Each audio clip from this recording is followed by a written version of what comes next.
Welcome, wrestling fans, to the WIAA Valley Conference Wrestling Tournament, coming to you from Wausau East High School. Craig Tim volunteering his time. We thank you very much for giving you the mat side seats, as we always like to say. My name is Scott Tesh. We'll be doing the play-by-play. Joining me in the broadcast area is Hall of Fame coaching member, Mr. Louis Bennett. Coach, thanks for joining us again. Tournament season is upon us, the first weekend. And the Red Raiders looking to improve off somewhat of a dismal last year in wrestling, but they have improved quite a bit, and we'll see where they fall in this Valley Conference tournament. Well, I guess I was telling you on the way up here, I kind of forgot about last year. Now I know why. We were not very good last year and didn't have a very good tournament. Big turnaround this year. Not only just all year, but I think since Christmas. These kids have really improved a lot and ended up second in the Valley to Marshfield, and I don't know if we have enough to get by Marshfield, but I think we're going to tighten this race up quite a bit today. So it should be a good tournament. Look forward to being here and commentating with you. The Valley Conference standing as they are in the dual meet side of it. The tournament champion, or the Valley Conference champion, I should say, is determined in two different phases. The dual meets, you get 2 points for each dual meet win. And Marshfield was 6-0, Wisconsin Rapids 5-1, DC Everest 4-2, Wausau West 3-3, Merrill 1-4, along with Stevens Point. And the host school here, Wausau East, was 0-6. And then you add placement points for how you finish in this tournament, combine those two totals, and that gives you the overall conference champions. There have been some ties here in the somewhat recent past here in the last 5-7 years. So it'll be interesting to see how the Red Raiders can improve and maybe turn around some early season matches. Yeah, that'd be the goal, and we're actually getting set to go down here. It's a nice setup here at Wausau East. It's a beautiful school, pretty new at 3 mats, and it's kind of different. Scott was kind of the instigator of this bracketing. It used to be an 8-team conference, and pretty much all 8 weight classes were filled up. That's kind of changed a little bit because it's 7 now, and if you just want a normal bracketing, there are kids that would just get 1 or 2 matches on the day. So now it's a pooled tournament. I know it's not a real spectator delight because it's bracketed. So in some cases, we'll have kids get into the finals here that probably only have 1 match. And we're going right down here now, it looks like. This is 120-pounder Alistair Greening against Stevens Point's Cameron Klisch. Damian Bennett at 106 has a first-round bye, as does Cale Bennett at 113. Let's see if I can get a look back here at the dual meet and see if these two wrestlers squared off against each other. These two did not meet in the dual meet. So this will be a fresh go-around here. Greening with a 2-point takedown and lead, just under 1.5 minutes left first period. He is on top of the legs ride, riding. Alistair's one of those guys we talked about as a team. Really has improved a lot. And this is who out in the middle, Matt? Looks like Zach Hemmel at 132. Yep. Against Merrill's Brody Gierke. No, excuse me, that is not. That is Ryan Searing. Ryan Searing at 126 against Carter Napawaki of Wausau West. Searing with a nice little shuck and a takedown. And Greening is, just about got a pin here. He was, he was just about got pinned. 2-2 the score in the Greening match as we go working to get to our feet.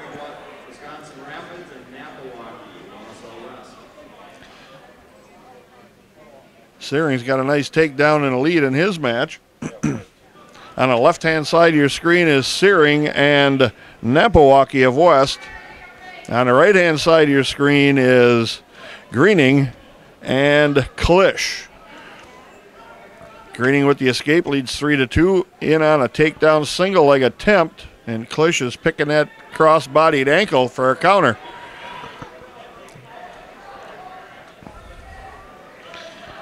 Got all stretched out here. They ran out of time, thank goodness. Yeah, I think so. I don't think we'd have come out the top end of that. Searing continued to ride with 30 seconds left over Napawaki of Wausau West. Did you find out if they wrestled before? Searing wrestled Napawaki in the dual meet and beat him 7-2. So this season has just flown by. I can't believe we're here at the conference tournament. And Greening is on top here. He's riding and doing a pretty good job. He's such a pinner. He does this. He gets too high and kind of lost his head. I don't mean lost his head, but lost the head position. Lost his head position for sure. He's still leading 3-2, but it's just a scramble here now. Searing's trying to force his hip up off the mat with a crossface here, and Klisch is trying to step over the body. Now got him in a strange cradle, but he's probably got him stuck here. That's a spladle. He ended up with a spladle out of that. Got a pin in 250. Guess we'll take it. You bet. Yeah, he had him hung up pretty good there. And we're into the center mat now with Searing and Napawaki. Now they got the score at 0-0, but it's not 0-0, is it? No, it's not. Searing should have been up at least 2-0. That's what I thought. Now they're changing the score again.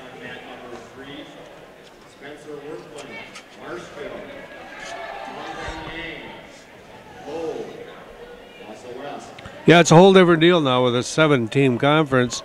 And then with a forfeit here or there, he slips down to 6 or 5 sometimes. So you end up with buys. And a couple of them in a row sometimes. You know, you either have a couple to start with or a couple to end with. And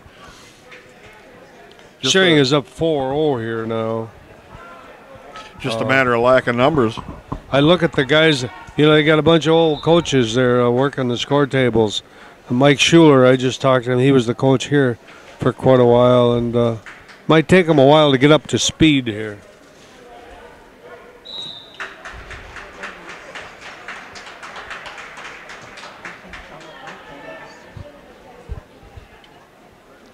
Searing continued to ride that hard on his right-hand wrist, trying to drive it over in a baseball type, but lost hip position.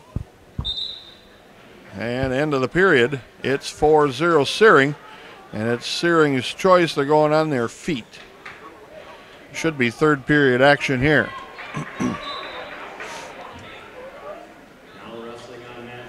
He had a nice slide by in the first period to take Napawaki down.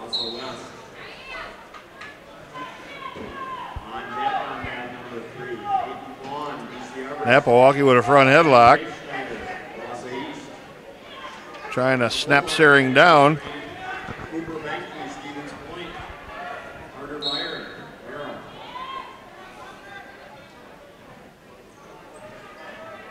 Now back to a Russian type tie-up, and then they break away from that.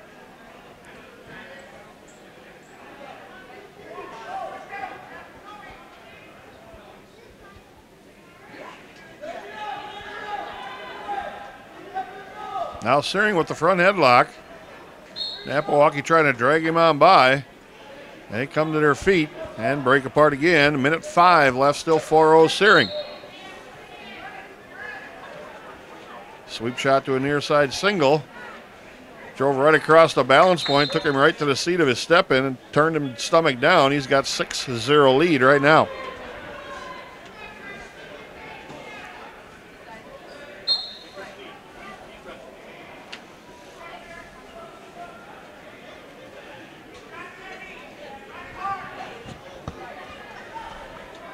Half an wrist for Searing. 30 seconds left.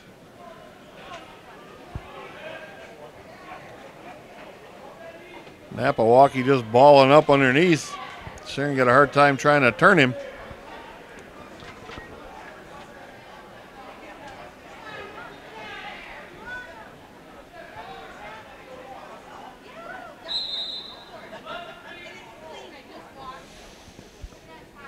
And inside of 5 seconds here, Searing's going to put a 6-0 win on the board for the Red Raiders. Well, it's a good start for our team here. We picked up a couple wins and a couple buys. And now Zach Hamill's going to step on the mat here at 132. He's going to take on Merrill's Brody Gierke. Take a look back in my notes here and see if these two met earlier in the year.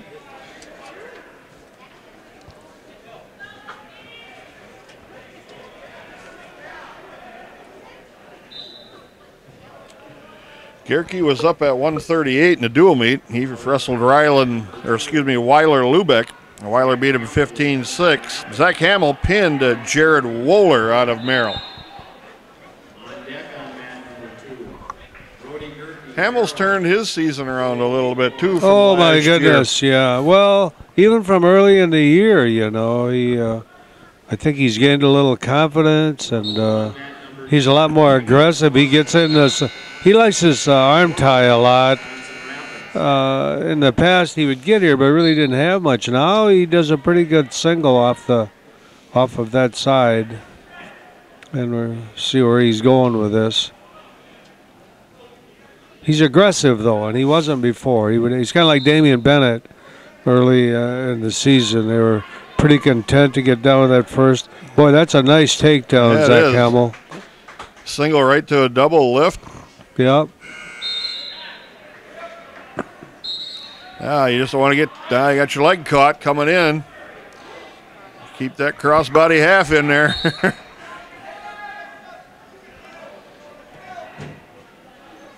Hamill's in danger here, losing control. No back points there, though. No, evidently not. And we have a headgear problem, and that helped Hamill. Well, we have some blood.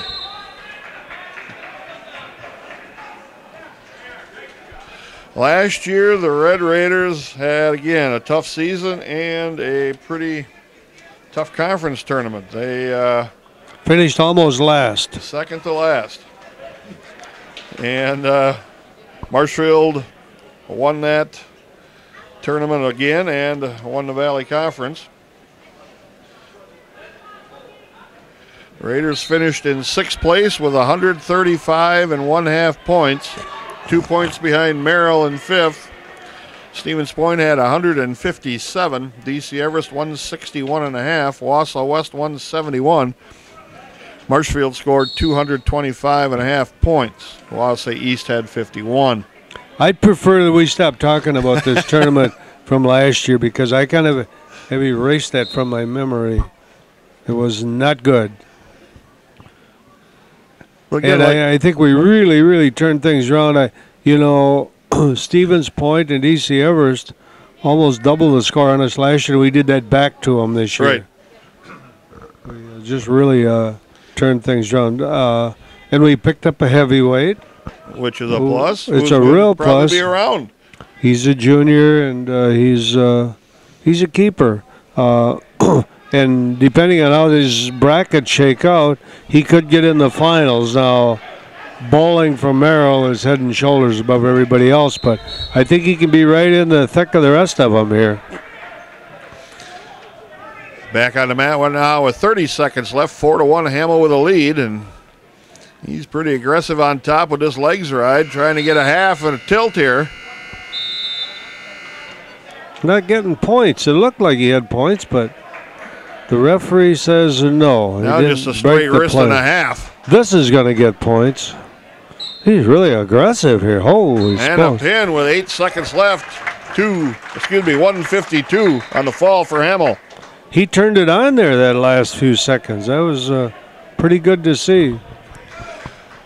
Yeah, before it would be just kind of trying not to lose a match and survive out there, and now he's going out to, whether he is the toughest guy in the mat or not, that's beside the point. He's acting like he is. Hamill with a win now at 132 pounds. So the Raiders are 3-0 on their matches for the day. Next up at 138 pounds, Weiler Lubeck has a bye.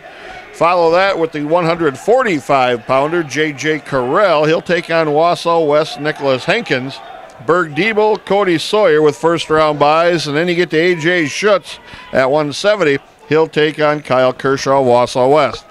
We'll bring you those matches when we return to the Valley Conference Wrestling Tournament. And we're back now at 145 pounds. J.J. Carell, your Red Raider, against Wausau West, Nicholas Hankins. These two did not meet in the dual meet earlier on. Carell not in the lineup at that time.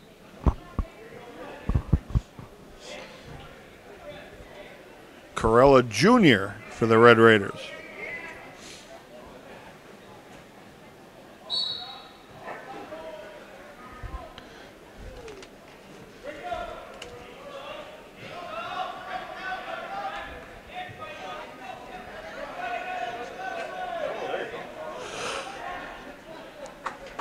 Carell with a takedown, leads 2-0. Minute 20 left, first period. This hasn't been one of our stronger weights. We had Hunter Knutson in there, and he's no longer in the lineup. But this kid has a little potential. You know, he's a junior, which is a good thing, and he had a nice takedown. Struggling to get some wrist control here.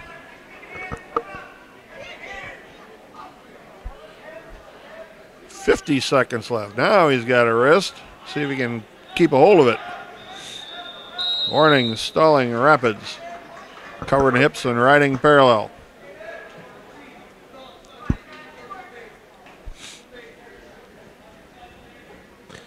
This might have been the match where Hunter did his famous defensive guillotine. Yeah, it was a pin in 25 seconds, I think.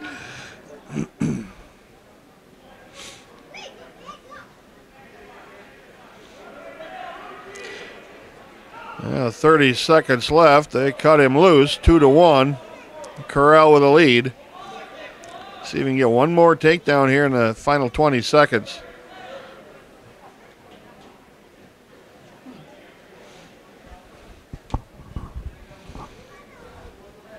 Nice shot in again. Can he complete it? No, he can't.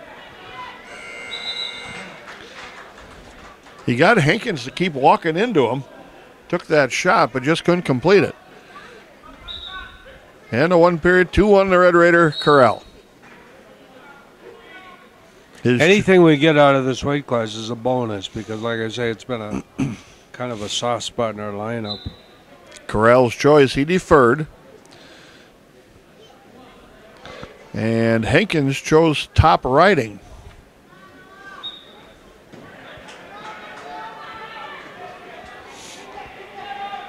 Stepped into a legs ride.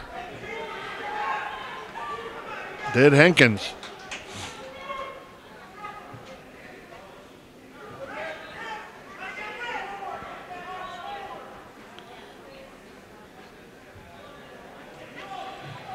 He's riding that ankle a long time there.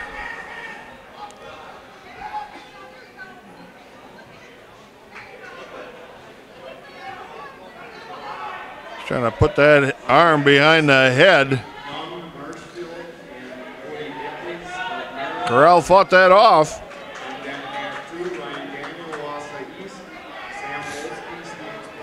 Got to protect that arm, though.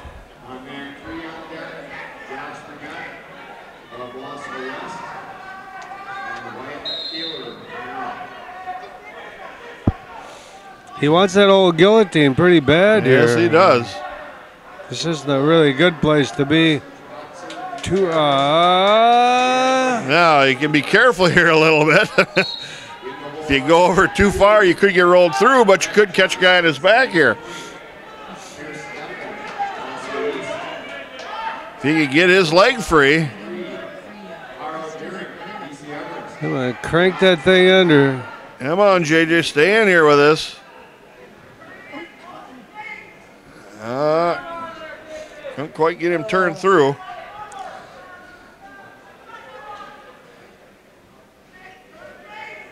This guy wants that guillotine pretty bad. That's the only thing he's been looking at since he chose top. 20 seconds left, 2-1 Carell, still in the lead. Oh, 3-1 now.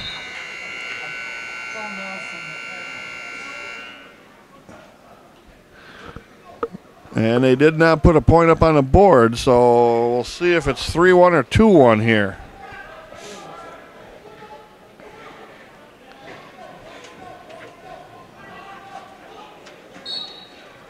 He's riding that ankle. There's only a certain amount of time you can ride that ankle like that. End of the period. Corral's choice. Well, you can't go down after that period. That's a good choice. And now we're getting the score straightened out. 3-1. They did not put the penalty point up. 3-1 Corral.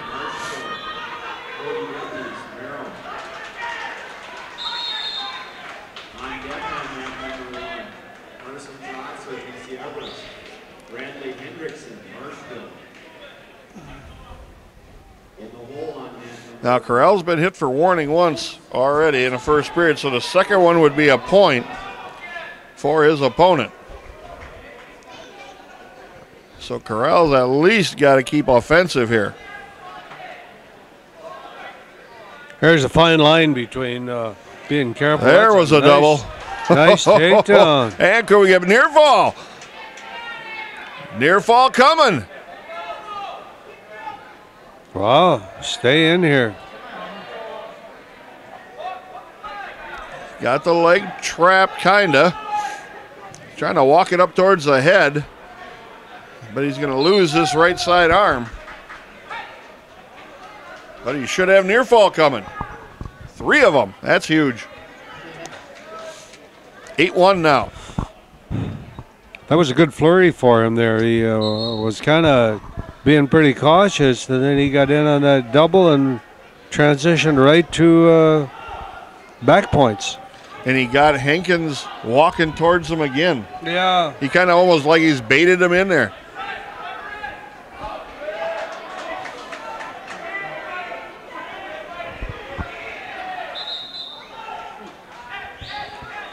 "25 seconds, and Corral's got an 8-1 lead, and would they call that stalemate? No, they call that a second warning for stalling. He did.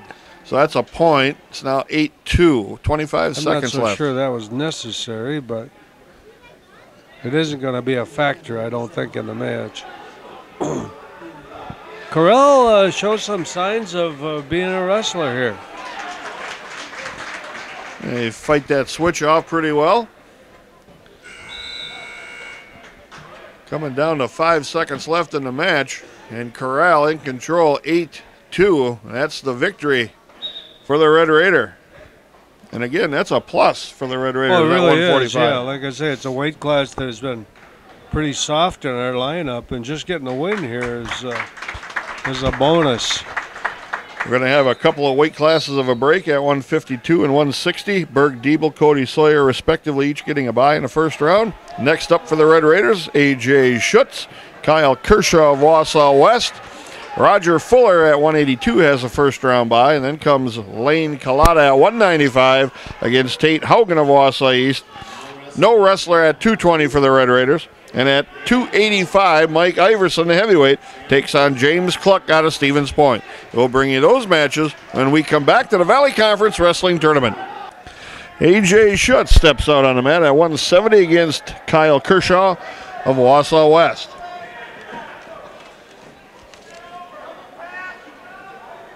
These two did not wrestle in the dual meet. Kershaw not in the lineup for the Wausau West Warriors.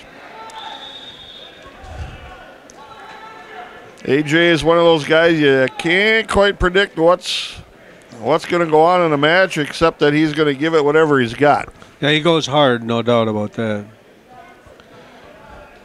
He's pinned some guys that were ranked in the state, and he's lost to guys that you wonder how that could possibly happen, but he's dangerous, that's for sure. Collar tying and underhook, maybe looking to try to stuff his head underneath. I was thinking maybe do a pinch headlock, but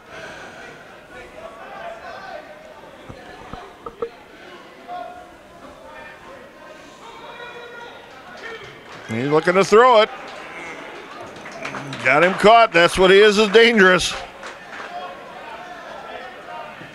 Schutz with the pin and 123.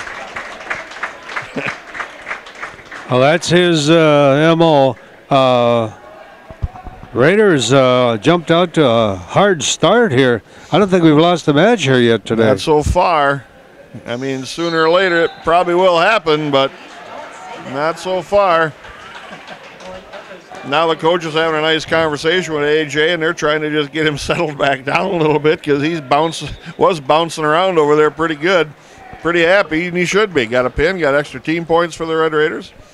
And he moves on into bracketing.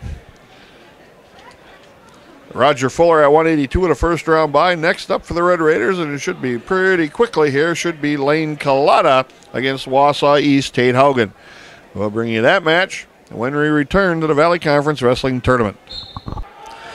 Well, we're starting the second round here, we do believe, as Damian Bennett has walked to the corner of the wrestling mat and reported into the head scorers table. He's the 106-pounder for the Red Raiders.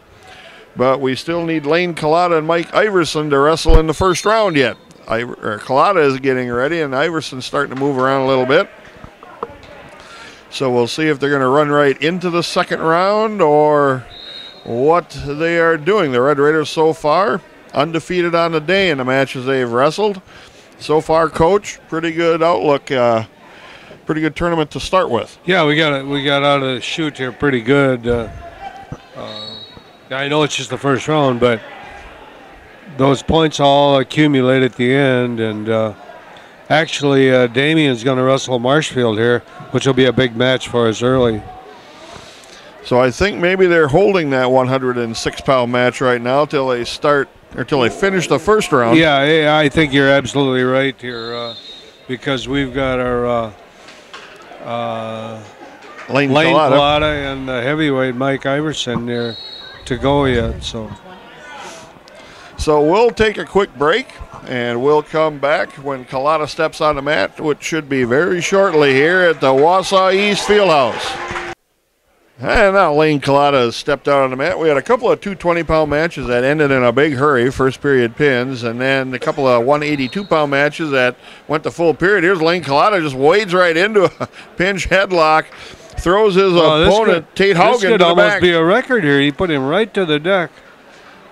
So we can use this. That's nice, nice. Yeah, now you got time. You don't have to be in a hurry here. And Damian Bennett steps on the mat just to the left. Against Riley Wilcott of Marshfield. 5-1 now, and Collada just headlocks him again. Gets a takedown. 7-2. He turns his back, which you don't want to do. Well, he's definitely the favorite in that match, but you still got to get the win. You can't just release people unless you're really pretty good. Must feel pretty comfortable on his feet here. It's a big match down here at 106 with Damian Bennett, because if we're going to challenge Marshfield at all, we have to get some wins here. And Damian's one of these guys too. We think has improved a lot. Since Christmas, I guess. Neutral. Pin for Lane Collada at 121.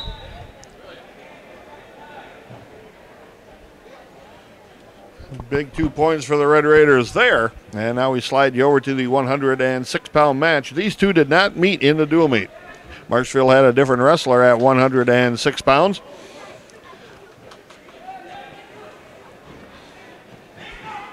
Get that leg bet, Damian. There you go.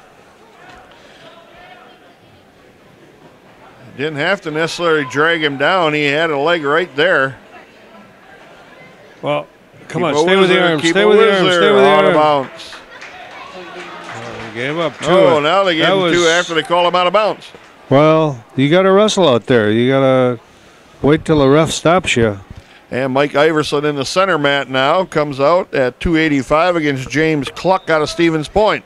I think this is the guy that he was beating really bad and ended up getting pinned out of gas, in the duel. Come on, Damien, you got to break free here. Get your one, though.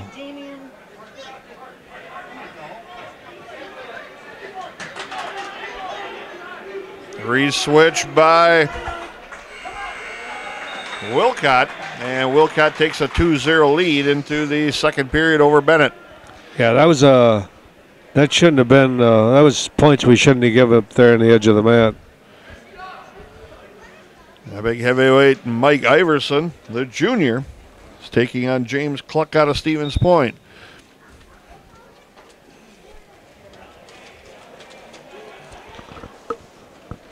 And like you said, Coach, Iverson was up like 14 or 15 to 7 or 8.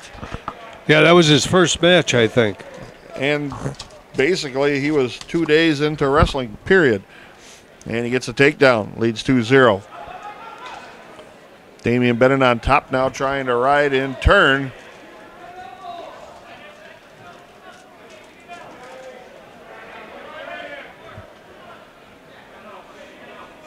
Yeah, this is a big match for us down here with Damian. I feel bad that I shouldn't feel bad, but he gave up a takedown he shouldn't have. He was in on an arm tie and he kind of got sloppy with it and ended up getting taken down.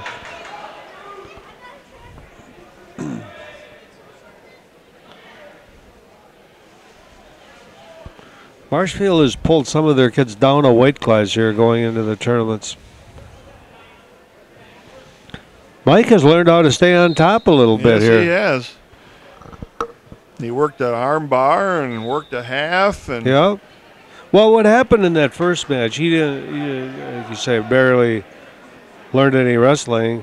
And he was getting locked hands called penalties. So they were having him let the guy go. And he was taking him down pretty regular. The problem with that is when you're a young wrestler, you don't know how to pace yourself, or you're probably not in that good a shape. But he just kind of, wow. He exploded out of there. Look at this. Holy cow. This guy's going to be a keeper.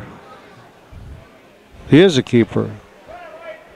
So all of a sudden he's up 5-0. We're talking about Big Mike Iverson in the middle mat. And Damian Bennett is still riding over Marshfield with about 5 seconds left in the first period here. Warning stalling Marshfield on the bottom in the Bennett match. That could be big. Now we got to score some points. Is going down.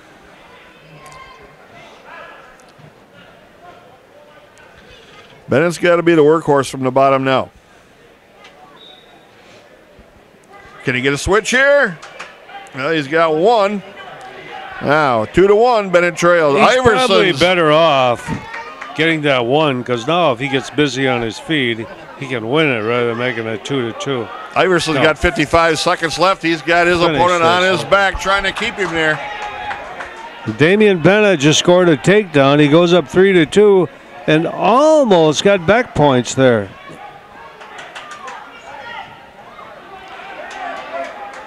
Iverson squeezing his opponent, got the pin for the Red Raiders at 285 over James Cluck. That was nice. That was good. He was aggressive and he hunted the pin. Now we have to have Damian Bennett stay aggressive here. Damian, we got a little more than a minute left in the first period. He's up 3-2. And the Marshfield guy really hasn't done much the whole match. He got that takedown I'm still not very pleased with. Now we get called for stalling here. So that's a warning. And they both have a warning on him now. So now it's a tough call.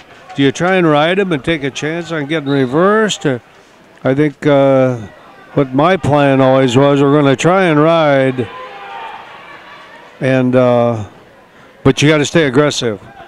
You can't take a chance on getting banged up for a point here, and then giving up escape and losing the match. Yeah. So good position here though with a coffee grinder. Keep that wrist.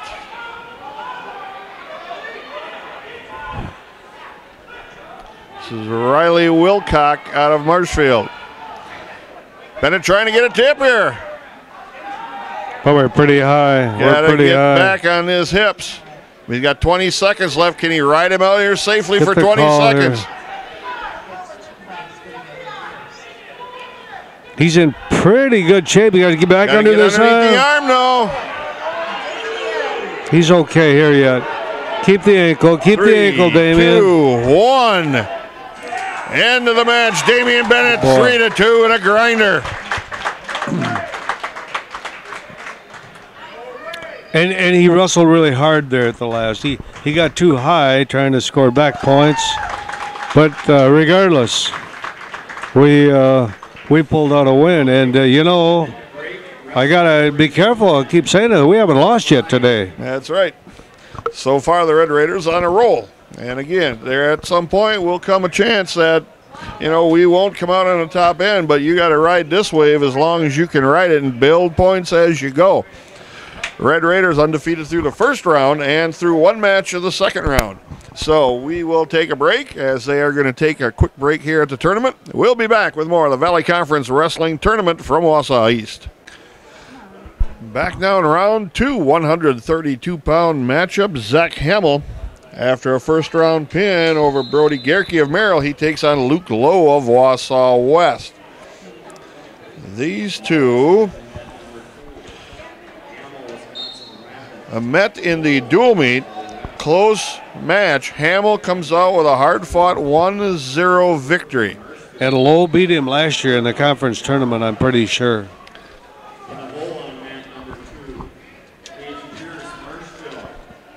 Whoa, nice move by Lowe. Good counter by Hamill. Hamill's in pretty deep on this single, and wow, look at this. Down to the back, and he can't hold it. That a boy, Zach. Yeah, Luke Lowe beat Zach Hamill 11-9. But that was last year. That was last year for and fifth place. We're a whole different guy, I think. Our whole team is different.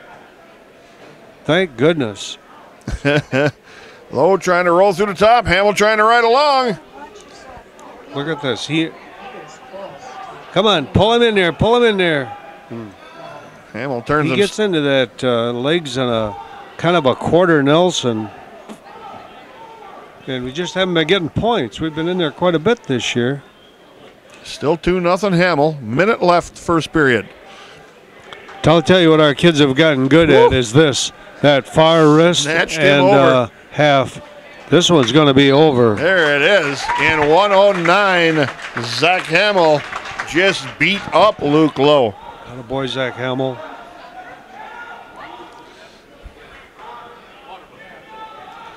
That's a little difference from last year and earlier this year.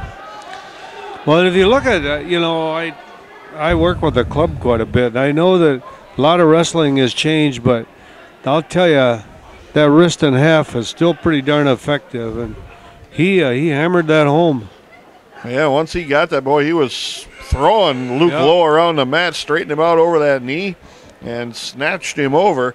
That's like the early in the year when Mike Iverson, again, the heavyweight there, the new guy, got some serious power, and he put a half and a wrist on one of his full-sized heavyweight opponents, and when he snatched him over, that guy's body come off the mat, and he did it twice. I never heard that terminology before. He snatched him over? Are you making up stuff, Terry? I think so. Oh. It's kind of like coming with your WWE analysis here earlier on Monday night. Oh, yeah. We got a couple of Marshfield guys out here now. The only hope for us in this whole mess is that Marshfield can get knocked off here and there. Well, we're going to take a quick break before Weiler Lubeck takes the mat against Joe Pecor out of Stevens Point. We'll bring you that match when we return. Back now at 145 pounds, round 2, J.J. Corral, your Red Raider, against D.C. Everest, Gabe Carter.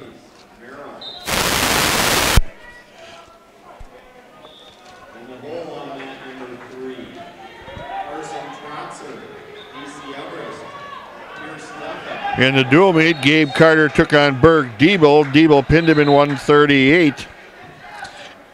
J.J. Corral not in a lineup in that dual meet. So this is a fresh matchup here for the Red Raiders.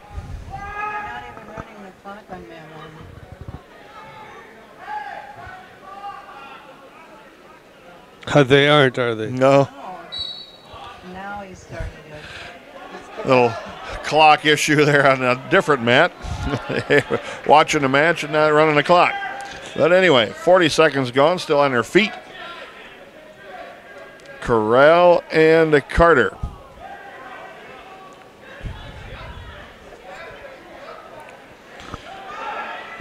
Carter with a shot in, got caught with arms wide, double underhooks, and stood right back up. Minute left, still no score.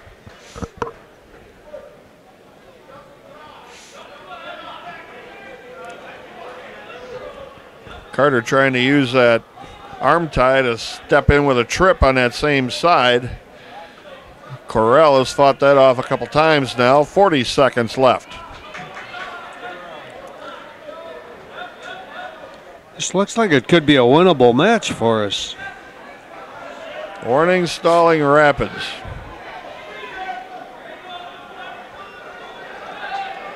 Can't keep backing up here, JJ. Got to go forward. There's a shot in again, but arms were wide. 15 seconds. There's that trip attempt again.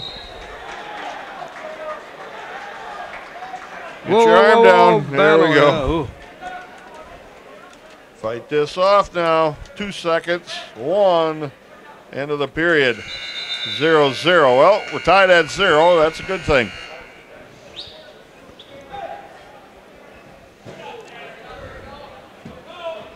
Zero, our choice, we deferred. Yep. And we're coming out here in the middle with Berg Diebel. Berg Diebel at 152 against Sam Molsky out of Stevens Point. These two did not meet in the dual meet. And Berg is the defending Valley champion.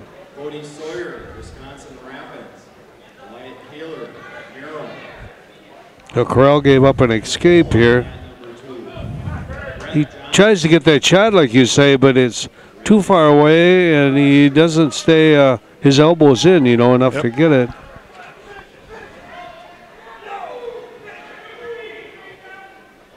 Diebel with a takedown in his match, right on the edge of the mat, and just got reversed. 2-2 are tied. Wrestling pretty sloppy here, and again, he's got to start tightening things up here. You can't, I don't care if you're the top seed or not, you don't give away points. Oh, and Corral got taken down, huh? And now he's getting near fall scored on him. And he gets rolled to his back. And this is some deep trouble. And the referee not really in a good position, but called a pin in 3:07.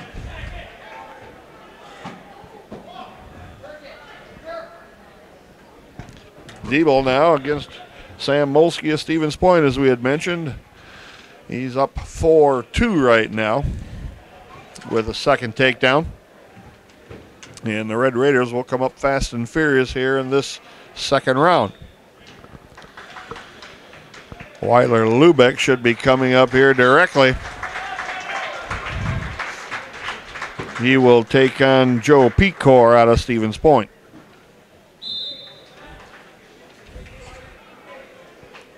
Off the mat they work, 33 seconds left. First period, 4-2 Diebel. Weiler Lubeck coming to the head scorer's table, just to the left. And I think Craig can do his best, and we're getting both matches for you here. Diebel with that claw ride, now steps into a legs.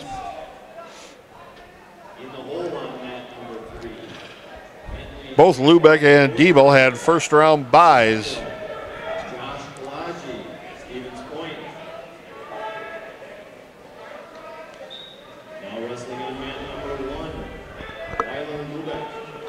Well, these are two of our better wrestlers here. We got to be favored here. Like I say, Berg was conference champion last year, and Lubeck really was third as a ninth grader.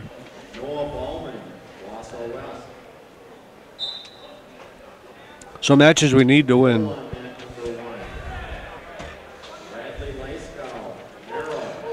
4-3 now to start the second period for Diebel. He gave his opponent, Molsky of Stevens Point, a free ride to his feet, and he's in on a single leg shot. Again, Diebel, Molsky on the right side of your screen. Lubeck and Pecor of Stevens Point on the left. Diebel with a takedown. Switch directions off that single. Who's on the mic? Shawanabek.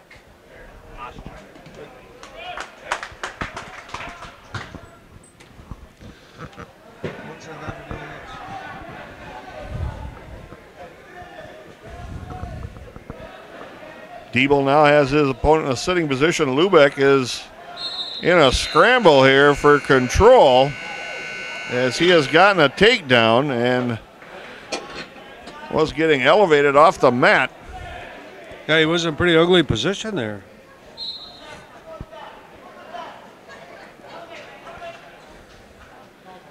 Diebel with another takedown after the free ride to defeat. It's 8-4 with 1:05 left, second period for the Red Raider. They're going to cut Molsky loose again.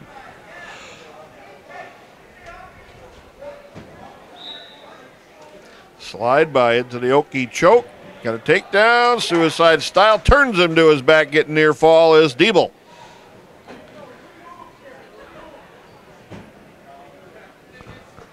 And lets him roll off his stomach. Now he's going to get the 3 near fall points.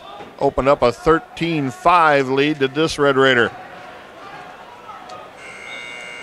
Lubeck with a 2-0 lead, going to start the second period. He's having a tough match down here. First period 2-0, but there was a lot of scrambles here. And he's going to go back neutral here. Give his opponent, Pecor, a 1-point escape, free ride to defeat. Diebel got an arm pinned across the back with 5 seconds left. Good position to ride out a period. And there is the end of period number 2. Diebel 13-5 in a lead. He's going down to start the third period. Lubeck working on his feet. Has an underhook and head position. Nice crossbody ankle pick by the Red Raider. Lubeck got a takedown and 2 more points, and they're going to cut him loose, go back to his feet.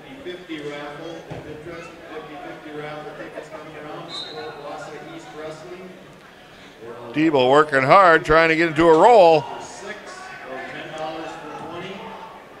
Diebel steps out of that Okie choke leg lace. He's trying to come out to face. He's in good position here.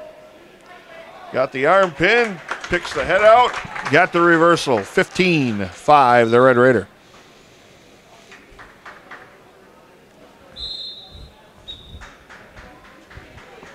Off the mat with 1:25 left, third period. Lubeck with a lift, body lock, takes Pecor to the mat and on his back. 50 seconds left, second period in that match. And Pecor gets stomach back down. Lubeck picks up 3 more near fall points.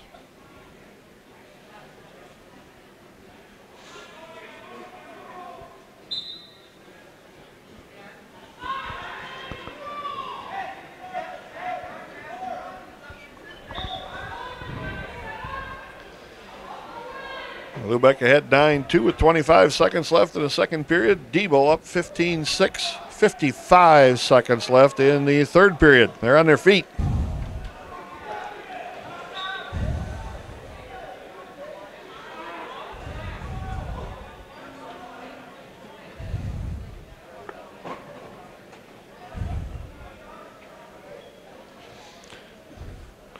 Lubeck is starting to control his match. There, first 2 or 3 minutes, it was kind of a back and forth match here, but he's kind of taking control here lately.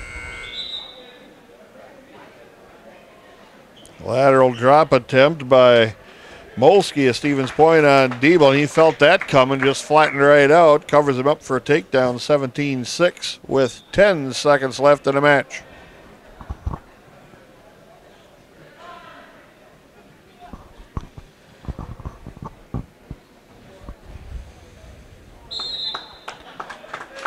Diebel 17-6 first round matchup. Coming right out behind him, Cody Sawyer at 116 against Wyatt Kaler out of Merrill. Lubeck 10-2 right now, 1:35 left in his third period.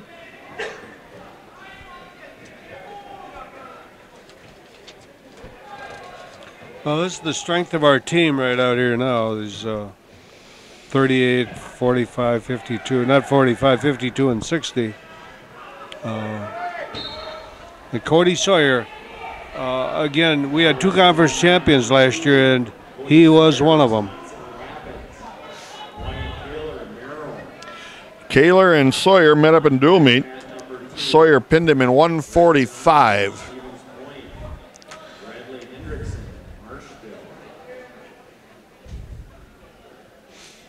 Lubeck again continued to ride 12-2, his score. Got an arm pinned across the back. Good time to look for pin here.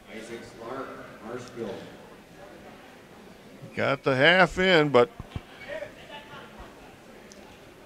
Pecor stood right up through it all. Lubeck cuts him loose, 12-3.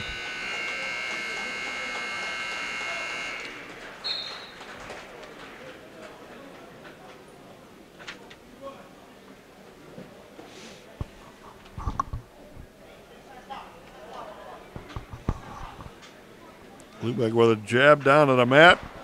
Covers him up with 10 seconds left, 14-3. And that's pretty much the way Lubeck's match will end. 14-3, the Red Raider at 138 pounds. Sawyer still 0-0, 45 seconds left first period. Trying to go head and hole around the corner and pick that leg, but missed the leg.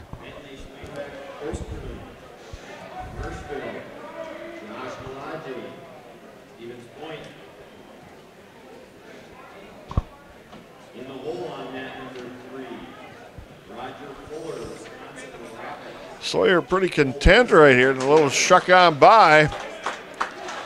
Good takedown there. Took a while to get there, but 15 seconds left. He leads 2-0. Well, Cody's not a real flashy wrestler. He's solid, though, and with good guys, the score probably isn't going to get real high. He's scoring some back Got points near fall here. Just enough time. Going to get 2. 4-0 after 1.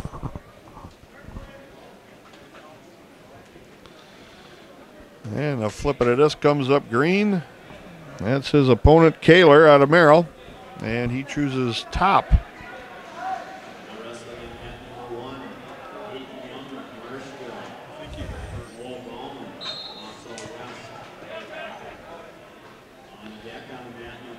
Sawyer trying to come up. Kaler tried to throw a cradle on him. Sawyer felt that coming, stepped out in front. He's got the escape, leads 5-0.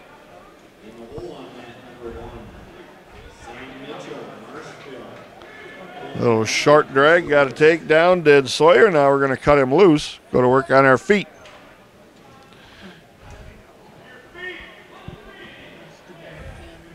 Seven to 1, 1:30 left, second period.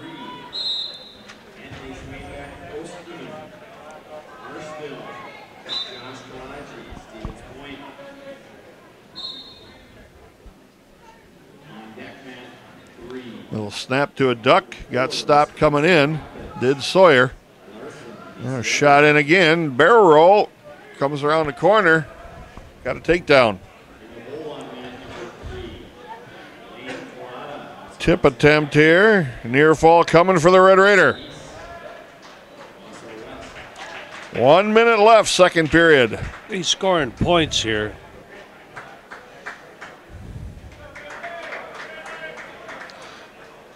And there is the pin in 3:09 for the Red Raider at 160 pounds.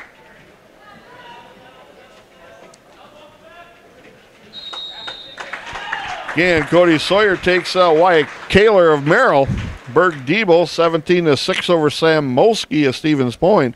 And Weiler Lubeck over Joe Pecor of Stevens Point, 14-3. AJ Schutz at 170 has a second round bye. Roger Fuller will be on the mat for the first time against Cole Larson, Gascoigne of DC Everest, and Lane Collada against Hunter Canese of Wausau West at 195. The heavyweight will have a match this second round. Mike Iverson takes on Travis Rags out of Wausau West. We'll bring you those. We'll stay right here. Roger Fuller, I do believe. He just popped out on the mat.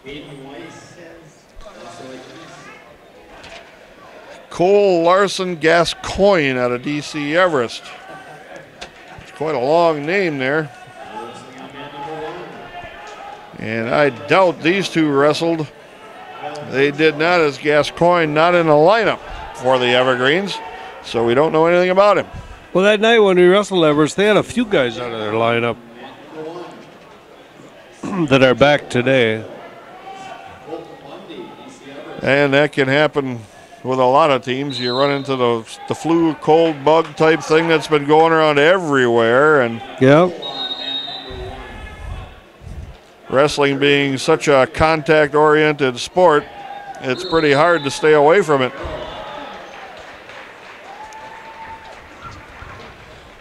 Ankle pick attempt by Fuller. He missed that.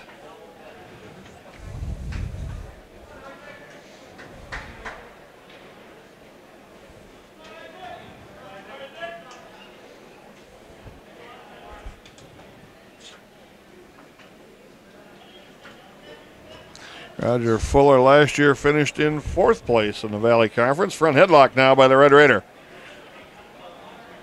Get this, Roger. Come on, Around buddy. the corner he goes. Got a takedown. Flatten him out on his stomach. That was decent. Yeah, it was. Takedown that first period for a guy like Fuller, that's important. That's really critical. Now he's just trying to lift him. Underhook both shoulders. Now fires a half. Got a wrist tied. Lost the wrist and the half. Was looking good there for a minute. Yeah, yeah. Good pressure across the top of the shoulders by Fuller, working on this near side wrist. And we got 10 seconds remaining in the first period. Fuller in good position here.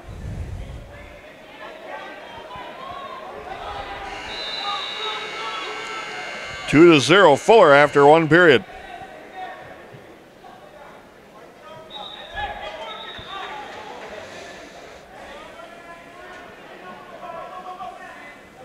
Fuller will start on top in the riding position in the second period.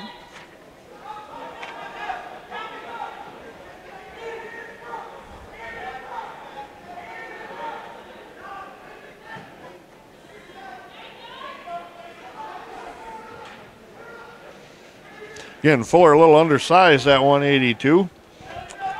Yeah, a little. Probably more than that 170-pound body size anyway.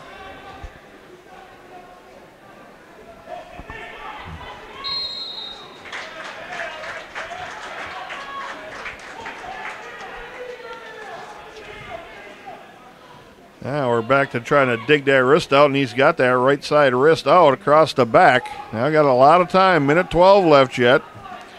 Driving and driving, baseballing that wrist. Now got a little bar in there, trying to fire a half. Things are getting better for Roger Fuller. He kept good chest pressure here the whole time. Stay big, Roger. Maybe he can sink his chest back a little bit. Oh, he lost a half. Re-scoops the head. He's kept pretty good chest pressure the whole time here. Got 40 seconds left. That's what he needed. 3:20 on the fall time. Roger Fuller. Raiders are wrestling good here. Yes, they are. Not messing around too much. Just getting right after business and taking care of it. Lane Collada at 195 will take on Hunter Canese out of Wausau West, and Mike Iverson against Travis Rags, again out of Wausau West. Those matches coming up. Collada's just stepping out on the mat right now at 195. Let me look back at a dual meet here and see if these two wrestlers faced off. They did not. Collada wrestled Justin Bonke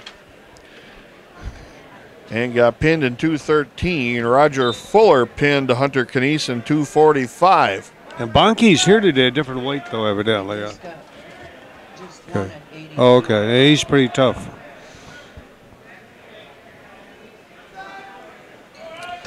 So we'll see what Lane Collada can do in his second round match. Got a first round pin in 121 over Wausau East's Tate Haugen. You know what he's going to try and do? Right there. He's gotten pretty effective with it. And there is a pin in 29 seconds. My goodness. You're right. He's gotten pretty effective at it. Wow. He barely got the takedown. He hit the mat. So I guess. Well, you got that guy going. He's going to be towards his back anyway, you know. So if you just plant him there. I know that's effective. I know Shane spends a lot of time with him on that. Same with the heavyweight. Heavyweight Mike Iverson will be coming up directly here. And we'll be back with more Lincoln High School Red Raider Wrestling after this short timeout. Mike Iverson, 285-pounder against Hunter Canese out of Wausau West.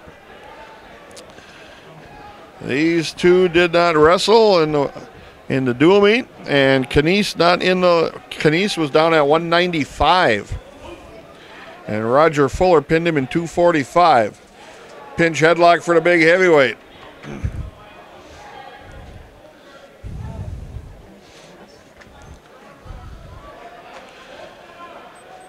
Iverson much bigger in the body size there. See if he can use that weight. Fourth-ranked wrestler in the state, Noah Bowling of Merrill, is behind 4-0 to the Marshfield heavyweight.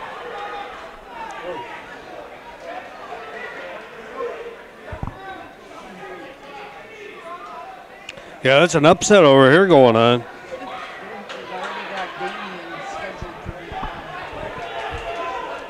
Hunter Canese, excuse me, this is Travis Rags, excuse me, this is my mistake, out of Wausau West.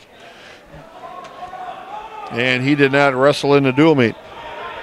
They had a different heavyweight there. Are you sure this is bowling down here? It is, 285. He's getting beat 6-0. But it says 285, I'm not sure. Right. Oh. Yeah, we were looking at the other heavyweight match there with the Merrill heavyweight. He's not in their lineup today. This is Ira Barron of Merrill, who was getting beat 6-0. That makes a little more sense. Their backup, yeah, that's really right. End of the first period here with Iverson. It's still 0-0. They're on their feet. Iverson's choice. He's going down. With the explosiveness he's shown in that first match when he was in the bottom position, this is a much lighter guy here, so he should be able to come out, you would think. There he explodes out again. He's got one in the escape. We need a takedown. Yes, we do. That would be huge here. No, get in a big hurry. Now score. Now score. Got a leg pinch. Attaboy. Nice work, Mike Iverson. He can feel some of that. Well, he changed directions there pretty well. Iverson got a right side wrist tied up. Flattens out his opponent on the mat. Now here's where the weight comes. Oh, can't let him get out. He's got a wild man here. And he got out. Iverson couldn't recover. That's 3-1 now. Minute 8 left, second period. Now would be the time to settle back down and set up a takedown. One good one here by the end of the period would be fine.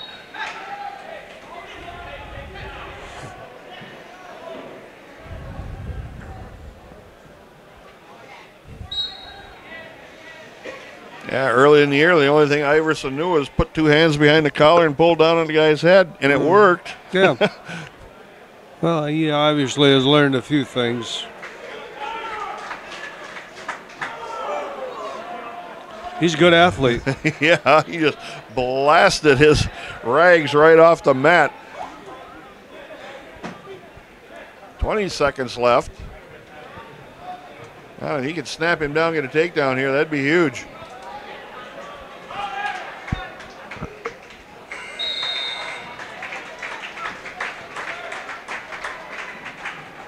the key here is not to run out of gas, I think. Yeah. Big guys, not being a lot of experience, want to learn to pace a little bit. 3-1 after 2 periods. Iverson on top, going to try to ride as Rags takes the bottom. Drives right across, picks a knee, blasts him flat for the time being. Gonna do it again now, Mike. There you go.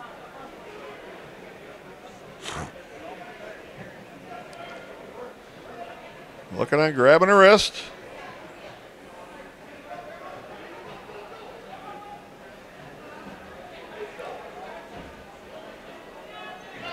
Rags is pretty active underneath. Yeah, he really is. And Micah's doing a good job here, keeping him. Look at this. Oh, can he get some near fall here? There's coming near fall. Those are big points right here. Now can he pin him? He can pin him right here if he wants, if he can keep his supporting point in bounds. Rags is in deep trouble here. 1:05 left. Hang tight right here, Mike Iverson.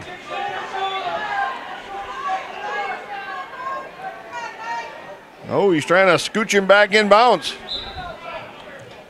Off the mat. 3 near fall, Iverson. Those are 3 really big points. Really were, and he did a really nice job there. Kept him here,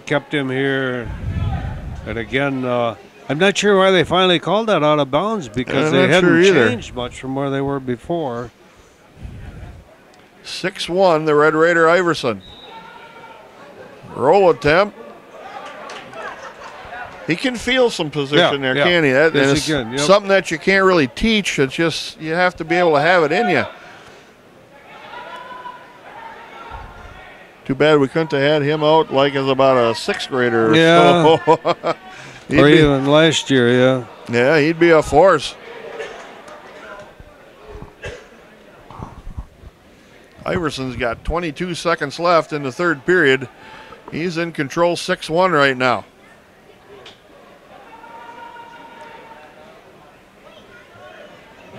Nice match for the big guy. Yeah. Oh, we got a half and a wrist. Don't get rolled through. Fight hard, Mike Iverson. Fight hard, Mike Iverson. Fight. Oh, they're off. Match is done. Whew. Little too aggressive. He was trying to pin him. Did that tie it up? Now we're tied at 6-6. The reversal and the near fall.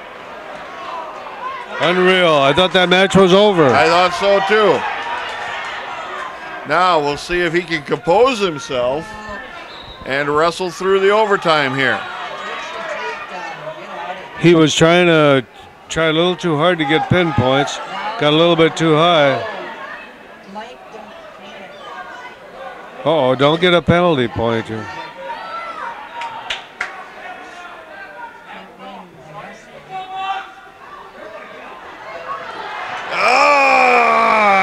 Got a lateral drop toss, and Iverson got taken down. Big upset there, I would think. It was, yeah, I think it was an upset.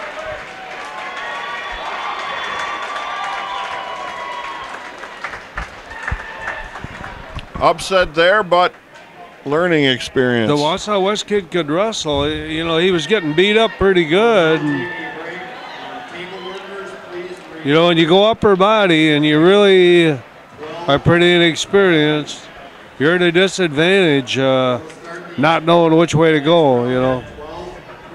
That's unfortunate. That was an upset. You're right.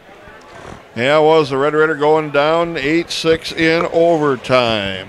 So now, 2nd round is complete. 3rd round to come, and then the placement matches. We'll be back with the rest of the 2nd half of the tournament when we take a short break. Back now, round number 3 of the Valley Conference Tournament. A couple of Red Raiders on the mat. On your left-hand side is Damian Bennett against Trevor Schenzel of Merrill. To your right is Cale Bennett against DJ Yang of Wausau West. Bennett's his first match. He had 2 rounds of byes here to start off the tournament.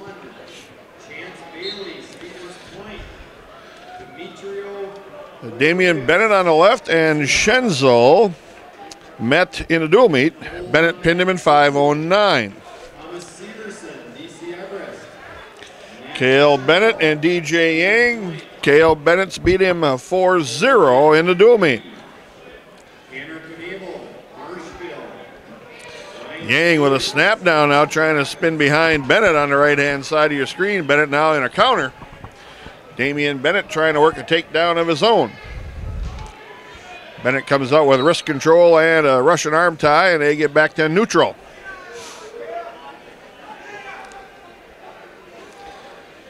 Bennett leads 4-1 on 2 quick takedowns over Schenzel of Merrill. 52 seconds left. Both Bennett and Yang on their feet.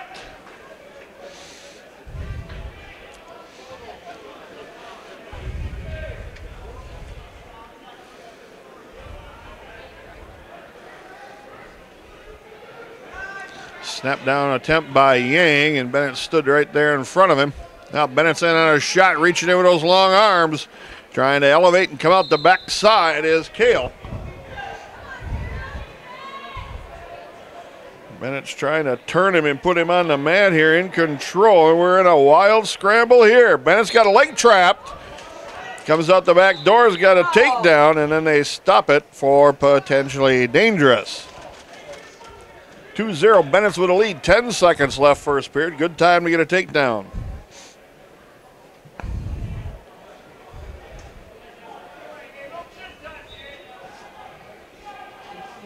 Yang with a hard start, comes to his feet, got 5 seconds left. Bennett takes him back to the mat in control. Riding with a tight waist, and period 1 comes to an end for Bennett and Yang, 2-0 the Red Raider. Damian Bennett's got 5 seconds left in his first period. He leads 6-2 after 1 over Trevor Schenzel of Merrill. Bennett's in the bottom to start the second period now.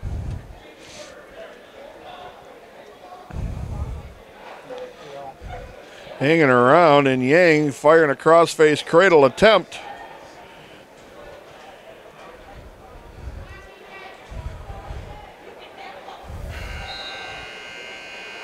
Bennett picks the hand over the shoulder. Just runs him right over. Has got a reversal. He leads 4-0 now. Looking for back points on Yang. No back points, says the official.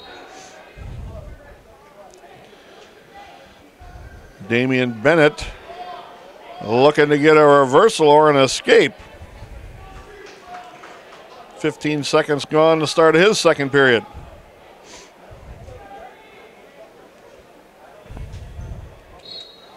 Half an wrist now, 1:03 left, a lot of time. Near fall coming for Bennett. Can he stick him tight to the mat? Reloads that half again. Yang's fighting hard to stay stomach down, but Bennett's has got near fall laying here. 2 near fall for the Red Raiders. 6-0 his lead. 45 seconds left, second period.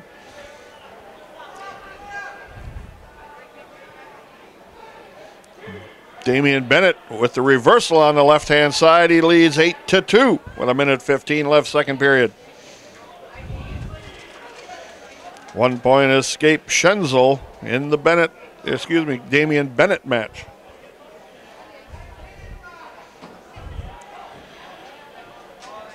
Bennett's now starting to take a little bit out of the gas tank of TJ Yang.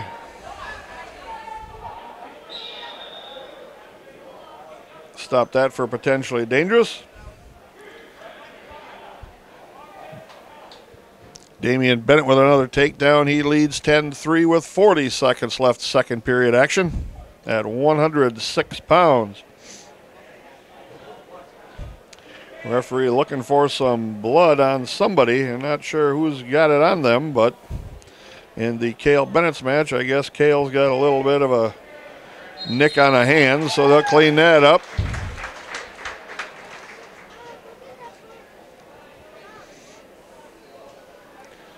Waiting in the finals for Cale Bennett's, hopefully, it would be Gabe Pugh out of Marshfield.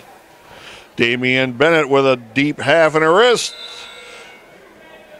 got two near fall in the stack attempt. He leads 12-3 starting the third period, and it's going to be Merrill's choice. Trevor Schenzel picks the top position. Alistair Greeney on the mat now at the far right-hand side against Fred Lurkey of DC Everest. Lurkey was out of the lineup for a while with some shoulder injury issues. So Greening probably going to be the underdog in this match.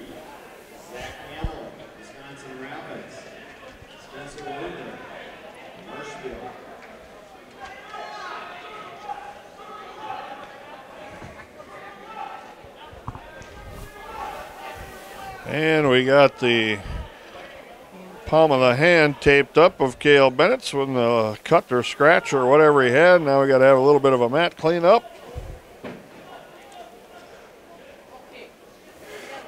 Damian Bennett continues to ride and score points. He's up 15-3 with 1:15 left third period.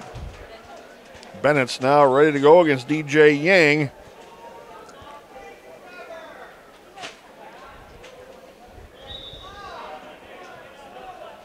End of two periods in the Bennett's match. And Yang's choice, he chooses both on their feet. Alistair Greening's update, he trails 2-0. Lurkey with a takedown with 50 seconds left. Damian Bennett with a half and a wrist. Fighting to keep that half, got it tight now. And there is the pin in 5:24 for Damian Bennett.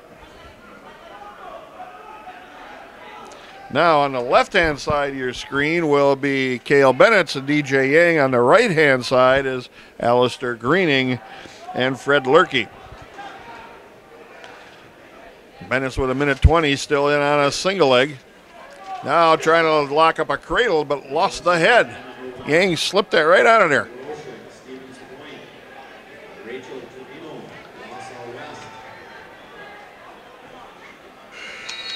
Bennett's trying to cradle from the feet, but Yang turned inside to try to face. And he gets the escape, 6-1, 55 seconds left. Oh, they're both on their feet, excuse me, it's 6-0. And the hand has to be taped up again on Cale Bennett's. So Greening, after one period, trails 2-0 to Lurkey of DC Everest. Neither Greening nor Lurkey in the lineup at the dual meet. Again, Lurkey coming back from some shoulder injury issues. You can see him underneath his step-in wearing the compression type top.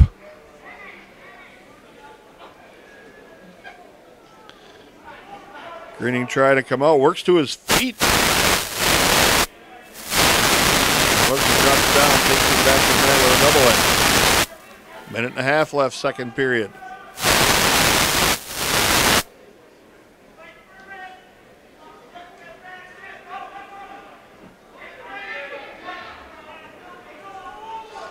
All right, Bennett's different color tape now. Maybe the black will work better than the white. Low shot down at the knee by Bennett's. Trying to come around the corner is the Red Raider. Changes directions, lifting the legs, got two and a takedown, looking for near fall. Got near fall coming as Bennett's, 35 seconds left, third period. He's got him tight right there. Walked him right up over his legs to his head. It's gotta be the tape. Tape color change was a big key there, boy. 5:27 on the fall time for Cale Bennett's. Now Alistair Greening on the right still trails 2-0. He's in this match. Ryan Searing scheduled to go against Tanner Knabel of Marshfield. And then Zach Hamill against Marshfield's Spencer Worthland. Team points coming in look like this. The Red Raiders were in front with 44 points. Stevens Point in second with 42. Marshfield in third, 41.5. DC Everest in fourth, 39.5. Merrill in 5th, 32. Wausau West in 6th with 28. And Wausau East, the host school, with 12 points in 7th place. Red Raiders with a 2-point lead coming in. Greening now, able to not, got the 1-point escape. It's 1. Greening in the match here. Lurkey's choice. Lurkey with a takedown. Greening with a last-second escape to end the second period.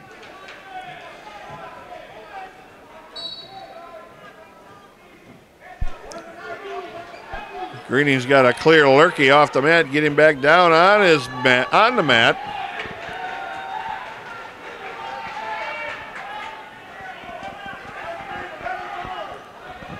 Referee letting him hang out here a long time. Warning, stalling Greening.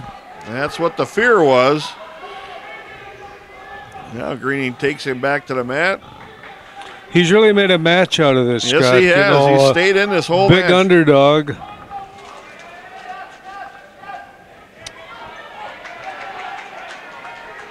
Greening's in a little bit of trouble here now. If he can roll him through, Yeah. then he bails out. And Lurkey Got gets hung the up. reversal.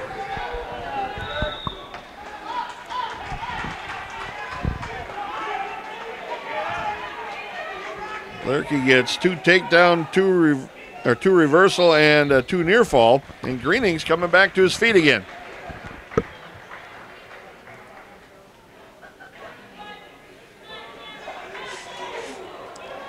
Lurkey just snatched him backwards like that, dumped him hard to the mat. You hear the crowd go, ooh.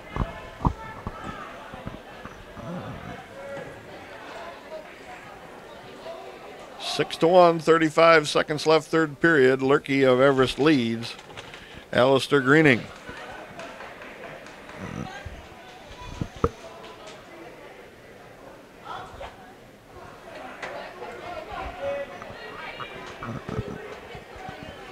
$15 seconds.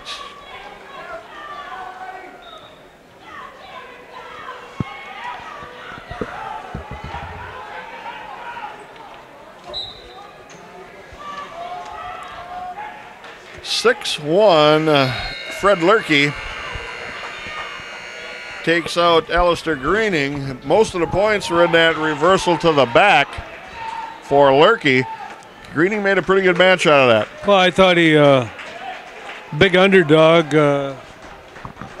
Freddie has wrestled, a long time, and Alistair's wrestled a year.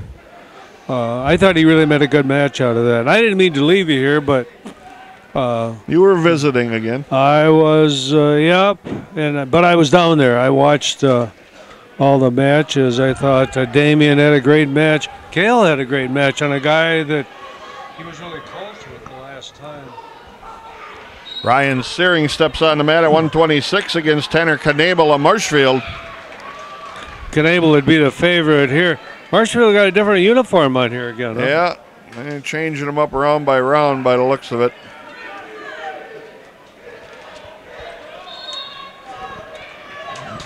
Tanner Knabel beat Zach Hamill 5-1 up at 132. So Marshfield again, as you'd mentioned earlier on, Coach, dropping her lineup down a weight class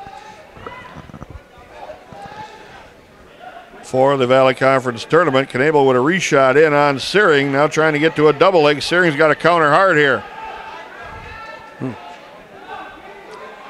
And gives up the takedown. 2-0 Knabel.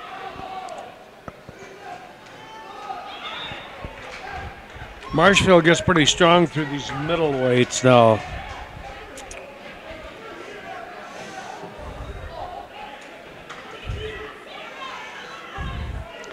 One minute left, 2-0. Searing trails in the first period at 126. And he's got his left arm, trapped across his back.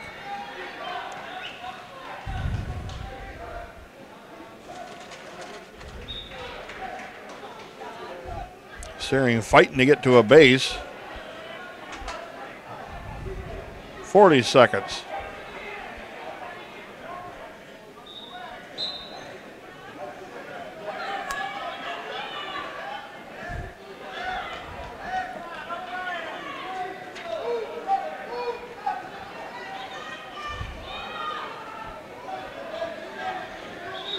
Searing trying to stay on a base, but gets taken back off it. Knable not able to do nothing on top here. Well, Searing has been kind of a man down here, you know. I've always said that you can take quite a beating on the bottom and not give up points, and that's kind of what that happened there. Knable was pretty dominant, but the score is still just 2-0. Searing's choice, he defers. Knable's choice, he's going to go down to start the second period. Get a hard start here, be nice.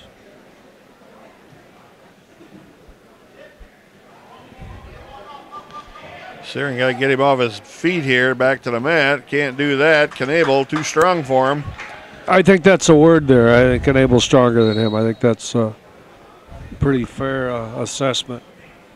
3-0. 1:45 left, second period, both on their feet.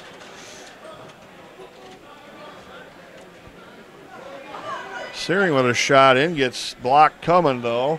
A little stretched out here.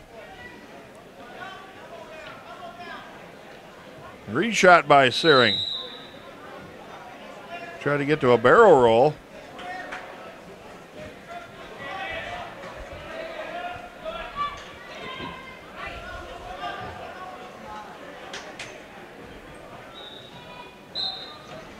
No lack of effort in that 30-second flurry. No. Things get a little tougher now as we advance into the tournament. Knable with a shot. Got there, though, and got Searing elevated. Pretty basic. Just got in a hard double. 5-0 right now. 45 seconds left.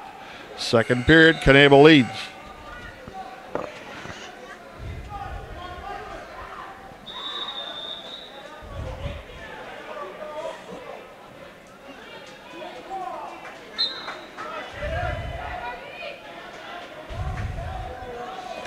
And again, these guys will meet probably a couple times, and probably 3 weeks in a row. Possible, yeah. The next week's regional is these 7 teams, and Rylander comes in. Old Valley Conference opponent, but not no more, but still. Yeah. And they might be, I don't know. They've got some good individuals, I know that. And hopefully that works to our favor. 5-0 after 2 periods. Knable of Marshfield leads Searing of Rapids. And Searing's choice, he takes the both on their feet neutral position. Couldn't get out from the bottom. West is winning this match down here with Marshfield.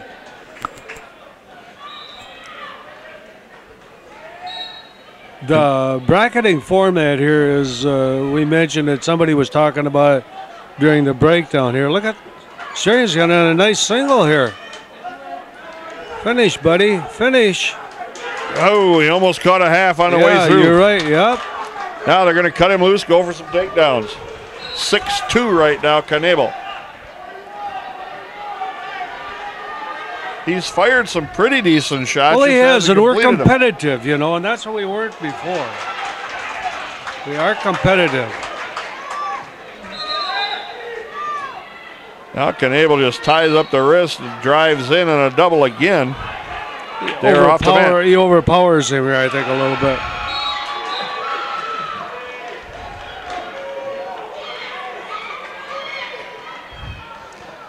At 120 pounds at the big screen, Wausau West has got Marshfield in deep trouble here.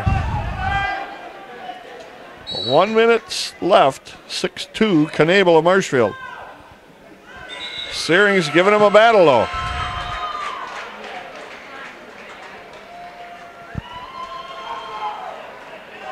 Searing tried to go under him again. Got to fight off this to take down. Knable got in on a second shot here, and again, that comes with experience a little bit, you know. That second shot usually is the one that is the difference. Off the mat, 30 seconds left. Boy, he's really battling him, though, isn't he? Yes, he is. One shot to the back here is going to be huge if Searing can complete one.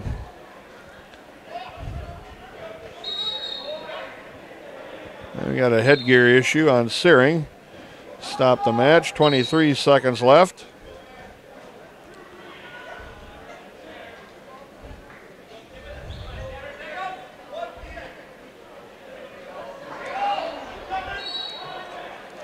Well, Searing's countering pretty well. 11 seconds left. Got time for one good shot here yet. Knabel's tying up his hands pretty well here.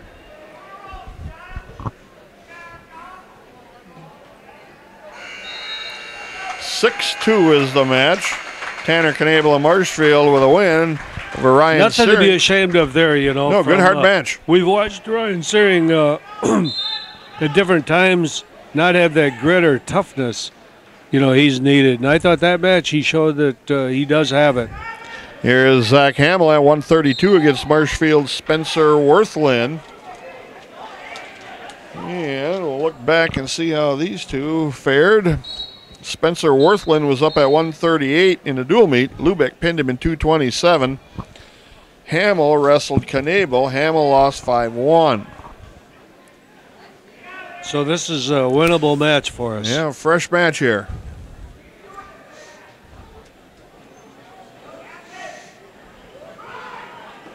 Hamill working right into that arm tie. Shot in. Can he get there? Just couldn't quite pull that leg in. Hamill's got to fight this double leg attempt. Stretch him out, Zach Hamill. Duck underneath by Worthlin. Don't get too far over top. Tried to go for a cradle before he had to. Oh, he fought through with the legs. Now fight this off again. Wow. Now we're not in the worst position. But he's feeling like he can win, you know. He's doing things he probably shouldn't right here, but he's got a little swagger to him now. Now, don't be throwing a cradle here, though. He got it. He got him to break the grip. Good thing he didn't listen to you, Coach. I know. Isn't that what I said? Yeah. That's what we heard. Yeah. Thanks, Craig. We Yeah. always listen to you. I know. Yeah. I know Joyce does. Yeah. There you go. You guys are my friends today. I see that. Hamill throwing the legs in again. 17 seconds left. That's a big takedown there. It really was, yeah. And that was a scramble. And, you know, the more and more you hear me talk about that, but the wrestling today is about scrambles. And Huge. 1-2-0. Huge matches around the country today in Division I wrestling, and the big one is Penn State and Ohio State, ranked 1 and 2 in the nation. And if you watch any of those, it's all about scrambles. Those takedowns take about a minute. Hamill on the bottom to start the second, leading 2-0. He's got a hand tied up, takes it over his head, comes out the face. 3-0 the Red Raider Hamill. And he really worked for that, too. That was, he improved his position the whole time. Jab attempt off a Russian into the Oki choke. And he got the takedown here. Now and we got some near fall coming here. In for Zach Hamill. Wow. Comes up with a fist pump, and he deserves it. Wow. 233 on the fall. That a boy, Zach Hamill. I'll tell you one thing. These kids know how to throw a half Nelson. That was a keeper there. Yeah, it was. Off again, that Russian arm tie, jabbed it in front of him, locked up with that half and wrist with a little Oki leg lace in there. Well, his dad was up here a while ago, and what he said was really so, you know, he's starting to feel a little confident. Yep, and that's what Jerry, his dad, had said. You know, the things that he worked on him with was the mental outlook of it. Oh, yeah. And I can tell you a story as well, Jerry. He certainly wasn't the best wrestler we ever had, but he was one of the toughest ones. Yeah, you'd want him on your side in a brawl, that's for sure. Yeah. Well, we'll take a quick break here, and the Red Raiders have nobody on the mat right now. We'll be back with more of the Valley Conference Wrestling Tournament. 132-pound round 3 matchup. Weiler Lubeck against Brady Gehrke of Merrill. And these two met in a dual meet. Weiler Lubeck 15-6, and it's a quick 2-1 lead for the Red Raider Lubeck. Take down a cut loose almost instantly. Nice shot in again to a single. Back trip takes him back down.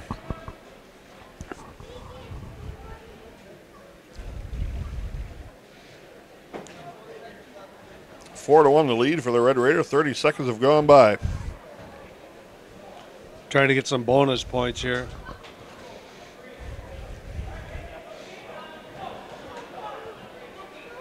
Yeah, it'd be nice to see Weiler put a pin on the mat here. He's not really a pinner. Scores well.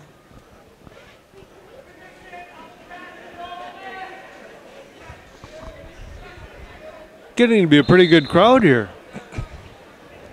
Yeah, this side, the Fieldhouse bleachers are filling up, and the other side's got some people in it. 4-2 on a cut loose by Lubeck.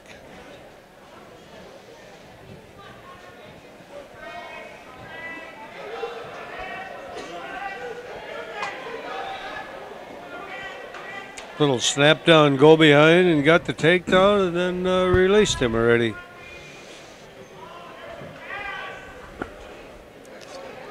32 seconds left.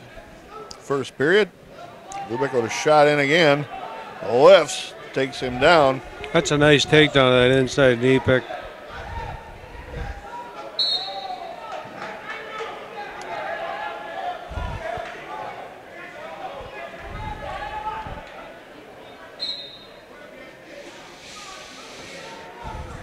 And Lubeck just comfortable to hang in here with a tight waist and chop an elbow, chop a wrist.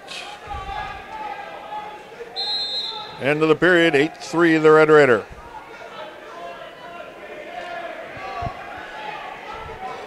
Disc comes up green. That's Gehrke's choice from Merrill. And he goes down. Lubeck cuts him loose. It's 8-4.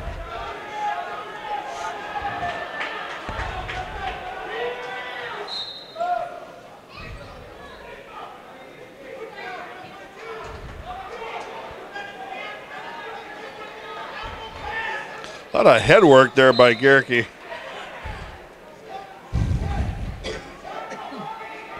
Arm drag, nice by Lubeck. 10-4 now, minute and a half left, second period.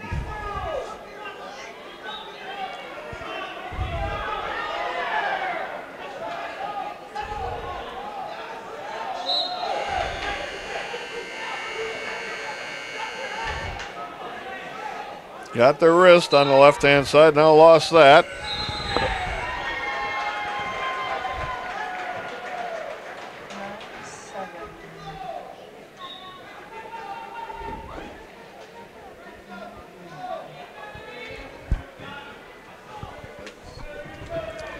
.55 seconds left.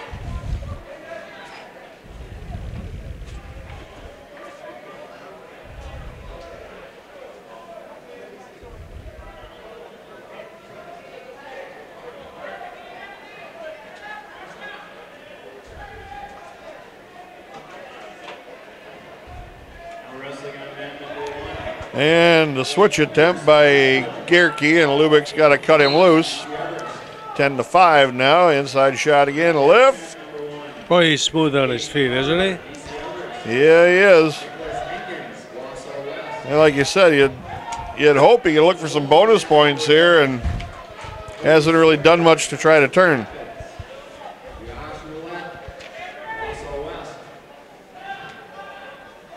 And the Red Raiders down one weight class with no 220-pound entrant. Needs all the bonus points they can muster in order to compete in the tournament here. 12-5, 4 minutes gone, 2 minutes left. Lubeck on the bottom. Caution jumping to start Lubeck. First caution, no points. Hard stand up, working on hand control now. Got them separated. And there's the one.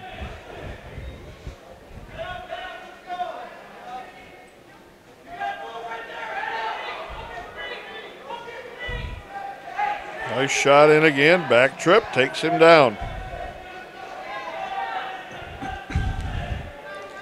15-5, 1:30 left.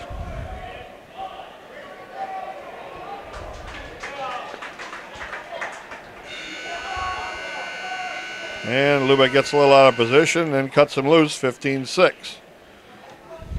Now, as easily as he's taking him down, you'd hope he'd just turn it on and light him up for about 4 or 5 more takedowns and put this away with a technical fall. Yeah. A difference.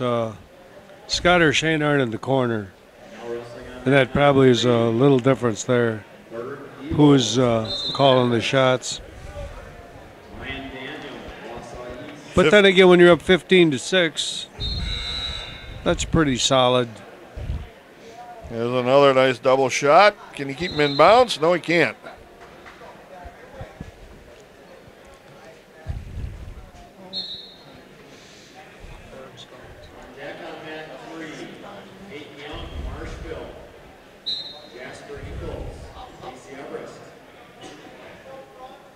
Another shot in there. Lifts. Lifts again. Takes him down for 2. 17-6 right now, and they're off the mat. Berg Diebel on the mat against Ryan Daniel of Wausau East.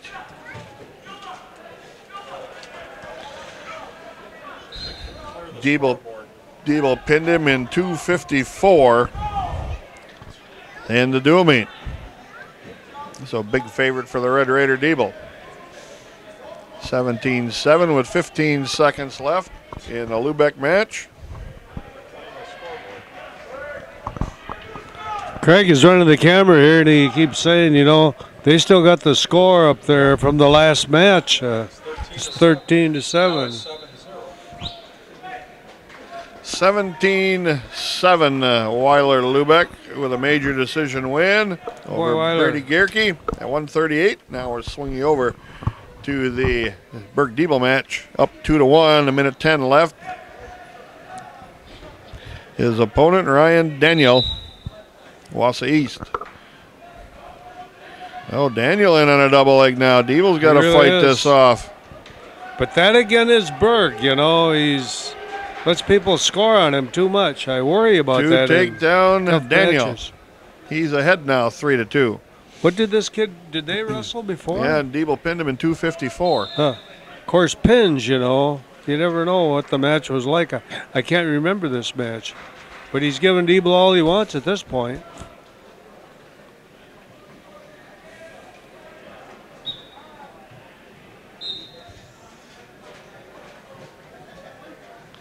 Little switch on the way down, comes out to face. 3-3, we're back even, 30 seconds left. That's pretty good wrestling. Now we got to get an offensive takedown.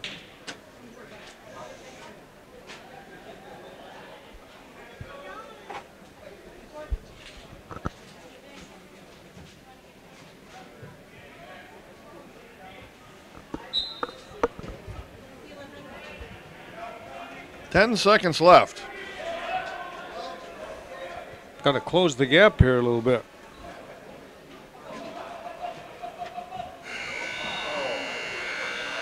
Ooh. We would have been in a scramble. Yeah, that was a nice, he does that knee block on the opposite side, and he put him right to his side, but evidently time ran out. So where are we at? Berg is down? Flip of the disc comes up green. That's Diebel's. He's going down. They're tied 3-3 after one period. Seems like they've been wrestling more than one period. Yeah. Diebel backs up over his feet. Switch attempt on the way down. Almost got caught to his back, but turned stomach down to a base. Kind of shaky there for a minute. Diebel again working on his feet now. Trying to turn inside and step behind now as Diebel just regains his base.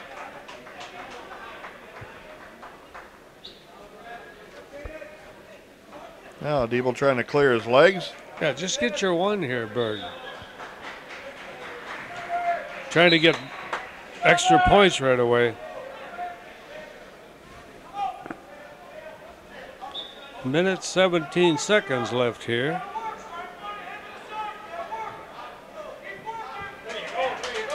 Standing Now he made that switch. switch where he stood up and got a little separation there in his hips. 5-3. Minute left, second period.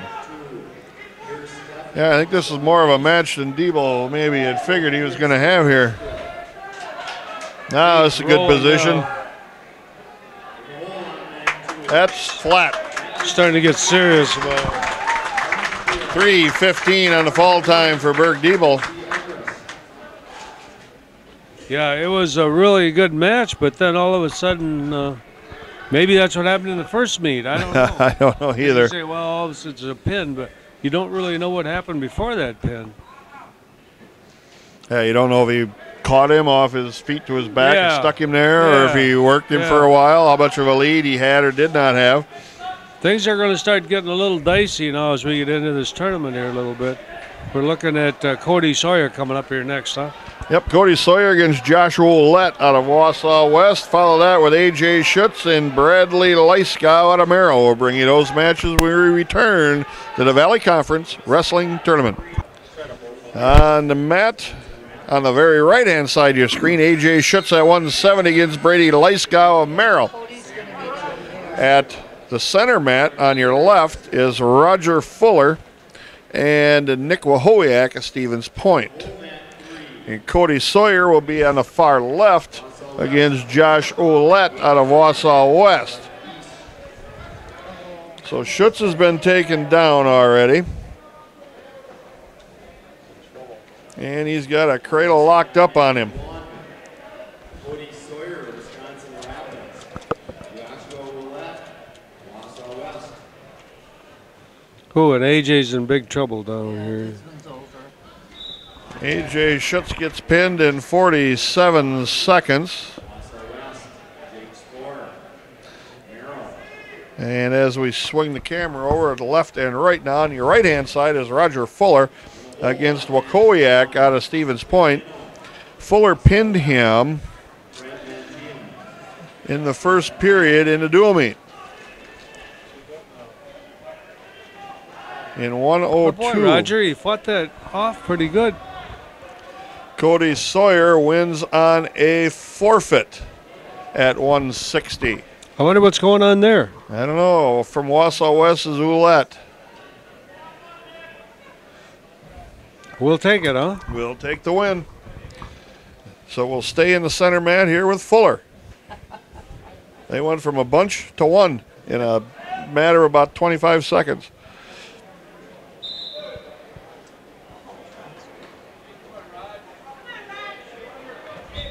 .28 seconds left, 0-0. They're on their feet at 182 pounds with Fuller and Wakowiak a point.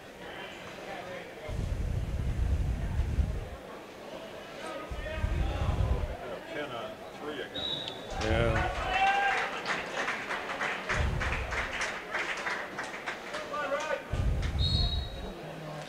.5 seconds left.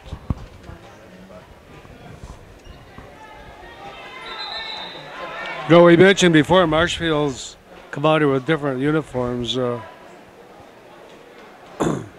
don't know who designed them, but it wasn't in the designing world, I'll tell you that. They're not real snazzy looking, are they? I would fight to not put that on. Fuller working off the bottom to start the Atta boy, second. Roger. Gotta stand Nice. up. Got the 1 point Nice. escape. That was good, solid stand-up. Now, let's see if we can get some offense going here. Wakowiak looking to underhook. Drop down on that single. Got it up in the air now. Fuller gets taken down. Now Fuller's behind 2-1. That wasn't very good. Wasn't very good wrestling. You let him in here pretty deep. Grab that hand, Roger. Don't let him cradle you up. Now Fuller's to his feet one more time, working on hand control. Got him separated, but Wakoyak drops in on that single. Whizzer down, Roger. Atta boy. Get your one here, Roger. There, tied it back up. We're at 2-2 with 1:05 left.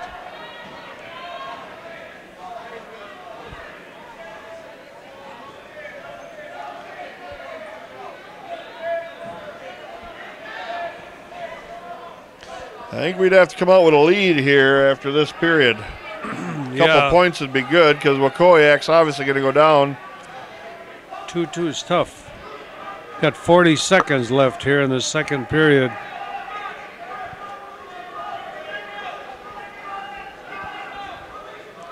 Wakoyak's on the outside looking in a couple different times now, and the ref just motions them back in.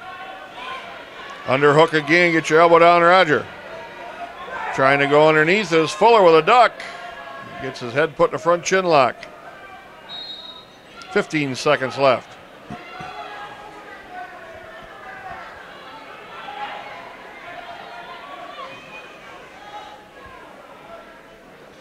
Fuller again with a half of a shot in, gets stopped. End of 2 periods, 2-2. Wakoyak's choice, he goes down. Now, do you try to ride him for a minute? I'm not sure what they're going to do here. There was no offense from Fuller on his feet. That's his best position, though.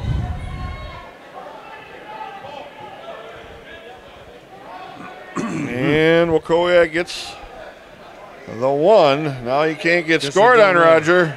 Get your head up, Roger. Come on, buddy. 3-2. So it all comes down to this now. It's who scores the takedown. Wakoyak with a 1-point lead at 3-2. Roger's got that good duck under, but they scouted. That's how he took him down, I think, in the dual meet. I think they've... and maybe caught him to his back for off that duck. They stopped this right away on that.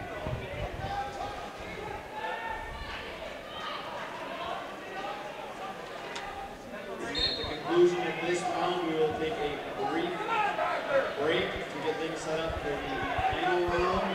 Fuller get his head stuffed. Wakoyak's got a knee. Get out of bounds here.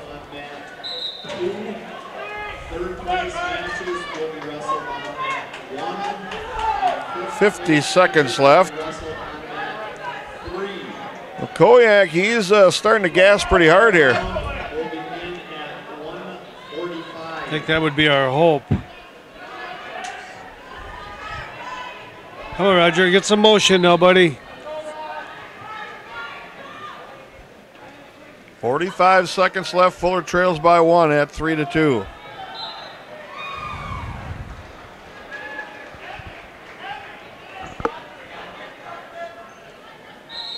And off the mat they work. Roll into the other ref. He does a somersault.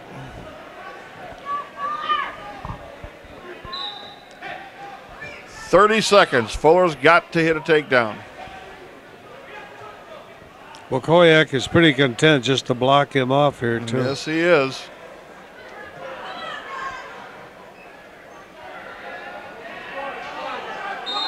And Fuller doesn't hit that barrel roll nowhere near hard enough. 15 seconds. Time for one good setup and takedown. Sweep shot, missed it. Duck attempt, missed that. Yeah, they've shut that duck off. Warning, stalling, body lock, missed that. End of the match, 3-2, Fuller goes down. He had a pretty good flurry right there at the end. There was a chance, but bottom line is we lost 3-2. Next up for the Red Raiders at 195. Walker Bathke of Merrill is going to take on Lane Collada, your Red Raider. And the heavyweight Mike Iverson has a third round bye this round. So one more Red Raider to go. And that is Collada stepping out in the center mat. Walker Bathke, his opponent. Bathke was up at 220. Collada pinned him in 5:16 in that match. They moved Collada up there to face him. I think they were both moved up, huh? Yes, they were.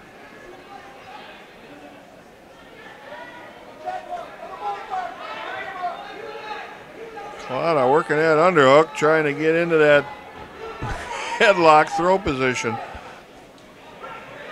He's on a mission with that, but, he's had some success. So, hopefully he finds something else as we go along here to add to it.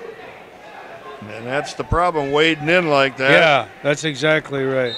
You leave yourself pretty well exposed. He's getting the chest into him, the shoulder into him, standing up straight, and all you got to do is change levels, and the legs are right there. And I know that coaching staff up at Merrill probably was prepared for that all week.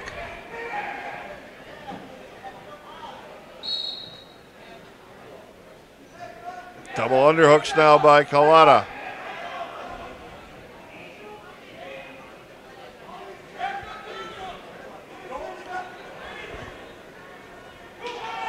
Bathke didn't seem real comfortable in the over and underhook stuff either there. Yeah, right. I think you're right. He's kind of backing out of that if he couldn't block him.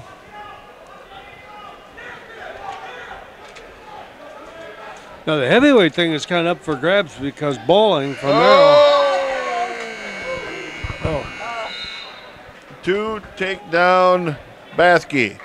32 seconds left, the edge of the mat. Ooh, that's scary, huh? What I was saying before, the heavyweight thing is kind of up for grabs because bowling from Merrill, who was the odds-on favorite, isn't here today. And then, of course, we got upset. Come on, Lane, you gotta get your one here, buddy. Or two. 12 seconds left. Collada coming to a high base. Working on hands. Got 5 seconds left. There is one no, says the official. 4 seconds left.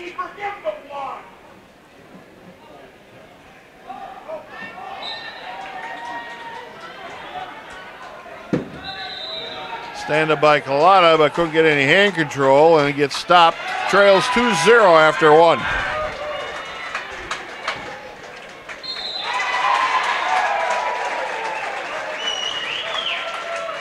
Bathke of Merrill takes the bottom position. Collada on top. No, don't go over the shoulder.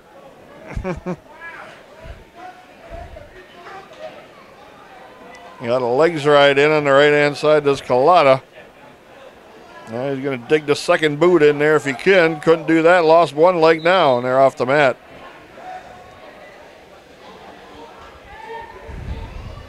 And they're going to put him on his feet, give him a 1-point free ride. It's going to be 3-0 Bathke of Merrill.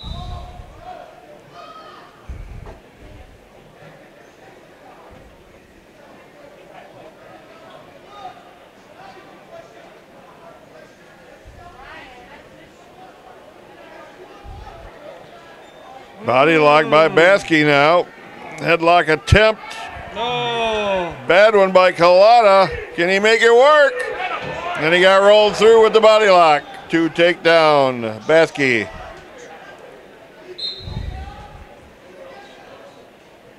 And they're off the mat. 5-0 Collada trails.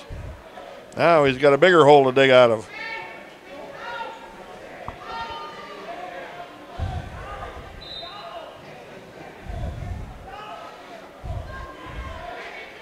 Just can't clear that arm that his opponent's got his hand on the elbow. It never gets that clear.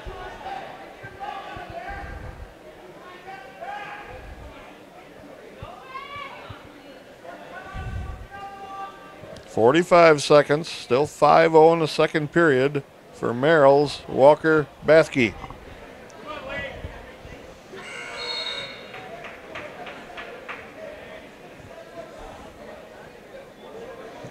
Bathke not doing anything but covering hips and riding.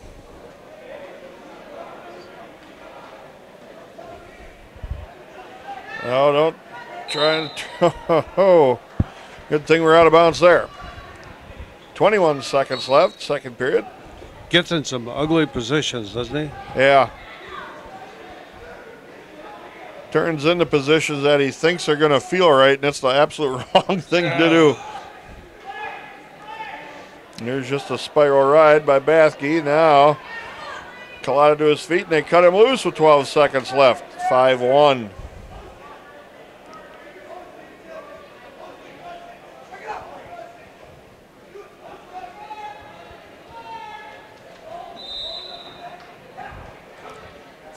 End of two periods.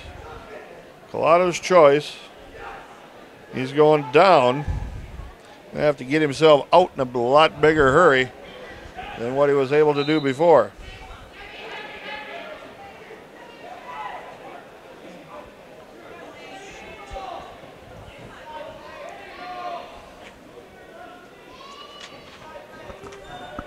Build a base here, Lane.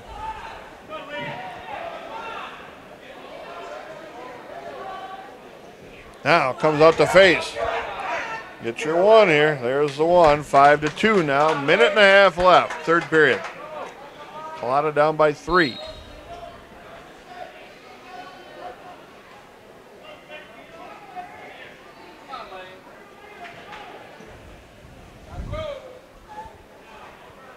No.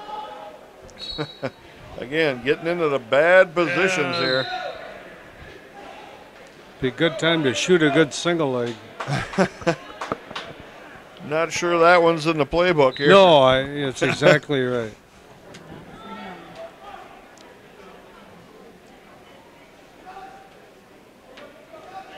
Oh, he took a shot, but it was a bad one. He got stuffed right on his chest.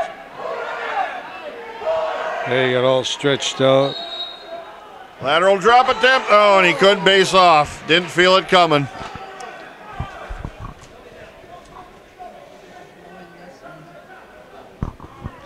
Lane Collada in some deep trouble here with 40 seconds left. Yeah, this and is there over. is the pin in 4:23. 5:23, excuse me. Yeah, Joyce you're keeping right. us He's straight. just pushing into it. He gets lateral dropped and should be able to feel that a little more. Twice that happened. Well, the Red Raiders, as we had mentioned, were going along so good. Now they hit a little flat spot here with a couple of losses in a row to end this round. Mike Iverson, the 285-pounder with a bye. And now we're going to have placement matches coming up here after this round is totally complete. And we'll bring you those matches when we return to the Valley Conference Wrestling Tournament in Wausau East. Back now at the placement matches in the Wisconsin Valley Conference Wrestling Tournament. 106-pounders coming out. Damian Bennett, your Red Raider, against a tough draw, Justin Groshek out of Stevens Point. Groshek ranked number 2 at 106 pounds.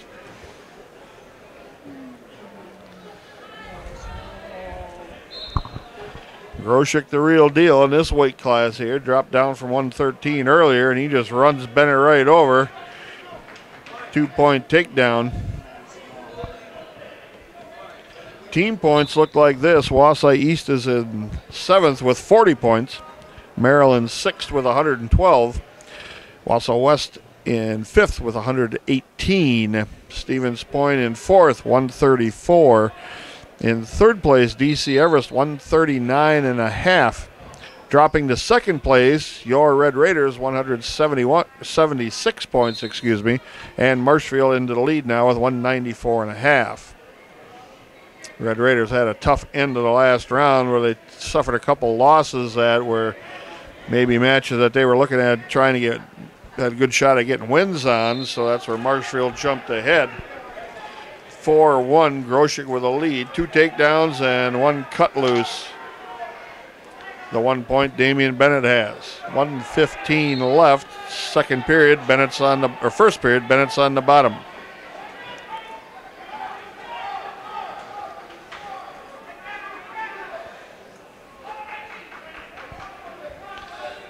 This will be a good experience to see where Damian Bennett falls in the pecking order at 106 pounds. See how he at least competes in this, as he is the decided underdog in this match.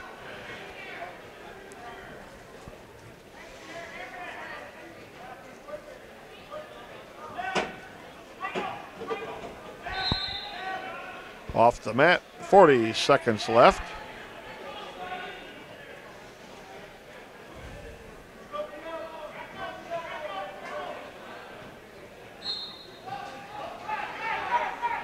Bennett trying to get a hard stand-up, but has his ankle picked each time so far and taken back down to the mat.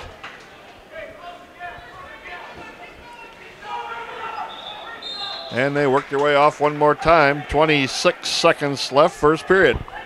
Each time they go off, though, it gives Bennett another chance to try to hit a nice stand-up or a switch or whatever to try to score some points. And again, Groshek picking that ankle on the right side. And they go off the mat. 20 seconds. Bennett comes up limping a little bit.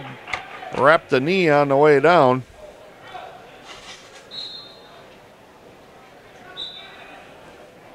And you can see that's Groshek's favorite start, as he's trying to get a tip here, and he's going to get a few near fall. Joe Groshek don't do a lot of things. He's just real solid. He's really a good athlete, and he's just real solid. 3 near fall into one period. 6-1. Groshek leads. He's constant pressure forward, always trying to run you over, drive you over, knock you over. It's always pressure forward. You're going on their feet, says Groshek. Shot from a long ways out, but he got there. Sets Bennett down on the mat. 9-1 the lead for the Stevens Point Panther.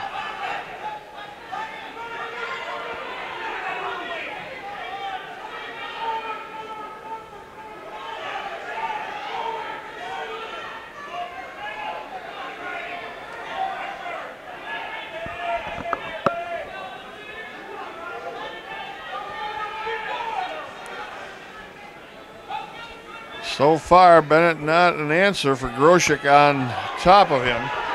And Bennett's got an arm trapped across the back. Groshek Come on, I got to pull those knees up. Come on. Oh, we don't want to get pinned, though. And there is the pin for Groshek in 2 minutes, 50 seconds.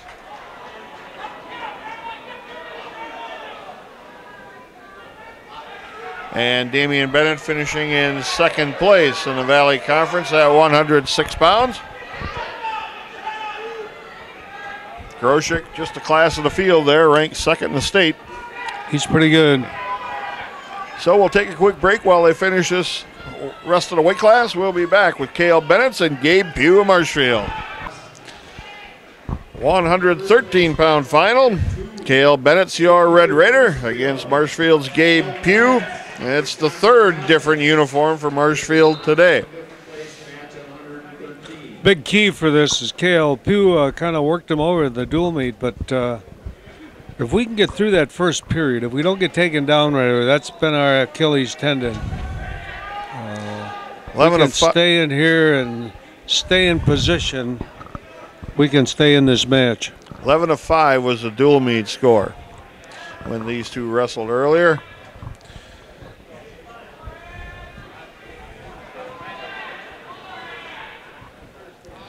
Couple of slide-bys by each wrestler. Neither one completed either one of them. Pugh's a pretty good athlete. I've watched him over the years in the kids club. Ooh, that a boy. Nice recovery, Cale.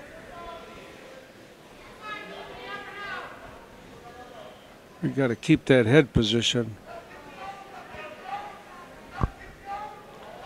We can wrestle with him on the mat. It's on our feet where we struggle. Like right here. Pugh in the front headlock. Keep a hand, Kale. Keep a hand down here, buddy. Got it pinned out in front. That saved the takedown as Pugh tried to spin behind. Yeah, yeah.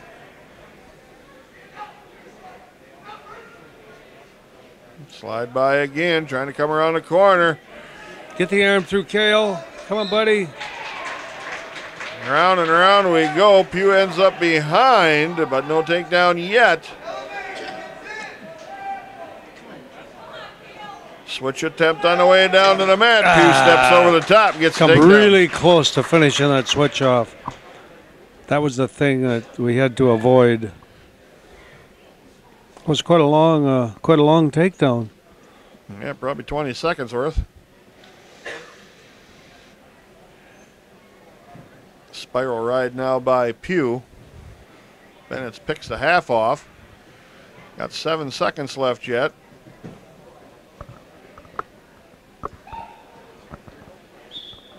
And a 1, 2-0. Pugh of Marshfield leads. Pugh's choice, he defers. Bennett's choice, he's going to go down. Tough choice because Pugh's really tough on top. But if you want to win the match, you got to score from the bottom position. Build a base, buddy. Build a base here. Pugh fairly physical too. He likes to snap you around pretty hard, paw down, toss you around a little bit.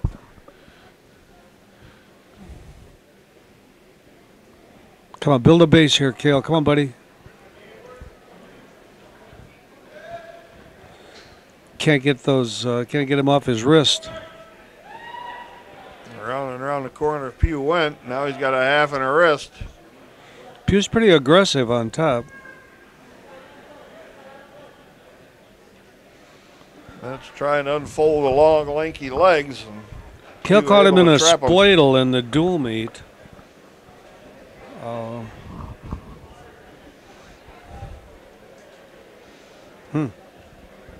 Cross body ride. 1 minute remaining. Trying to get into that guillotine position.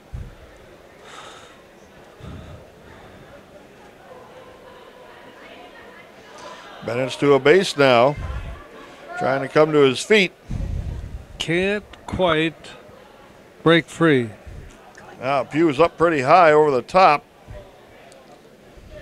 Kale's trying to get into his roll position here, but Pugh follows really well. Pugh again just with a tight waist. Either a wrist or a half. Spiral ride, warning stalling, Pugh. 22 seconds left, second period, 2-0, Bennett trails. Come on, get in a flurry here, buddy. Switch attempt, Pugh trails right behind him. Now to his feet, got to work on hands. Tries to clear the hips a little bit. Get your one. Get your one. Get your one, Kale. There's one in the escape. Big point there. Kale.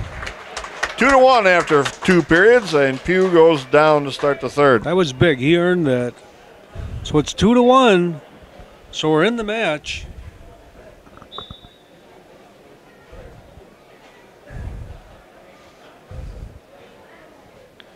Get those hips on him, Kale.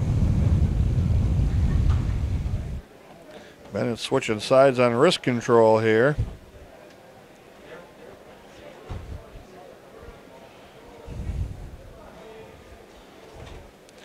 Pugh wrestling with his head on the mat. Now he picks it off. Now comes to his feet. Bennett's got to clear him off his feet, take him to the mat. Don't roll through it. Oh, he rolled through it. He had that cross wrist and roll through. He wasn't just content to hang on. I think he's really trying to score points here. He's got a cradle almost. Hand came off. Pugh able to grab the wrist and control that just enough. 105 left, still 2-1, Pugh with the lead. Bennett still on top and riding.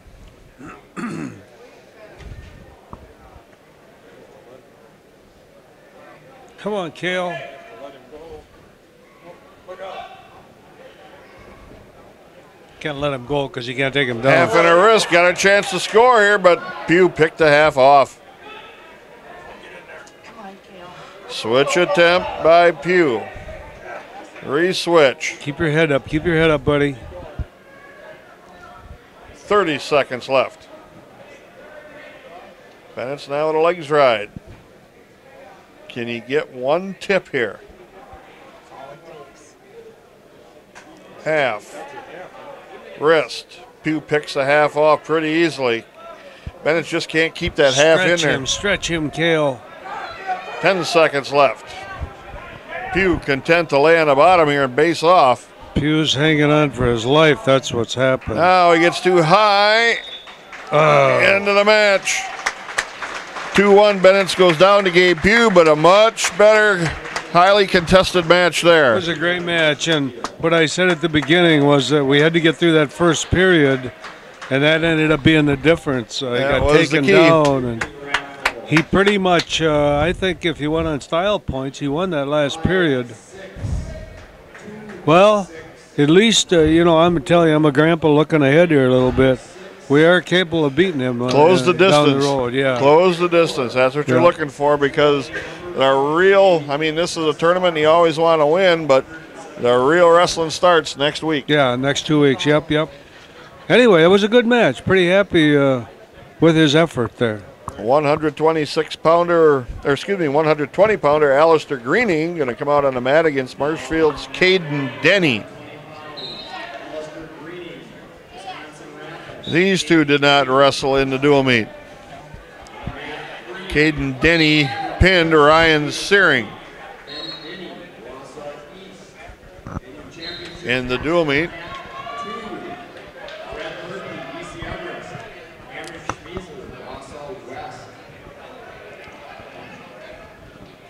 and Alistair gets taken down right away. Right away, yeah. Trails 2-0, trying to come up off the mat.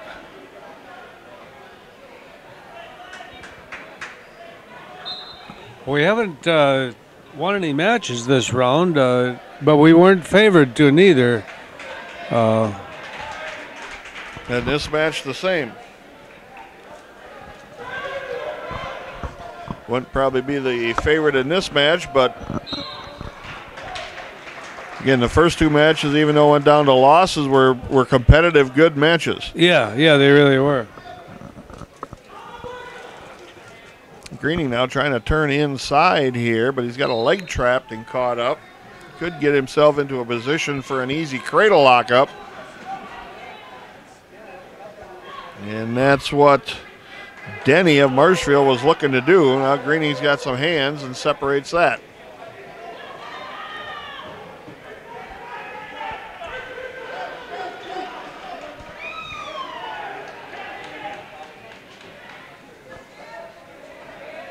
Bar on the right-hand side by Denny. Greening trying to lock his hands, pull that bar up. Couldn't do that. Now he's forcing that arm ahead and shakes off the arm bar. Searing's got a chance to score here. Denny regains some riding control with 10 seconds left.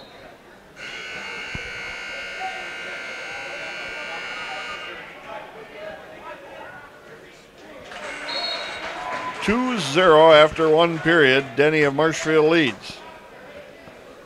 Just comes up green. That's Greening's choice. He defers.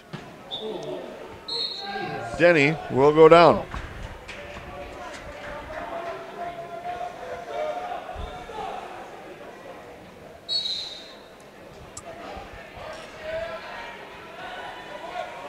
Hello, boy. Stay in there. Turn Lift the corner him if you here. can. Come on. Turn the corner. Step around. And he's got a wrist, but got to get his He hips stepped out. over us. He was doing pretty good there, too. Yeah, Greening has to give the reversal. 4-0 the lead for Denny.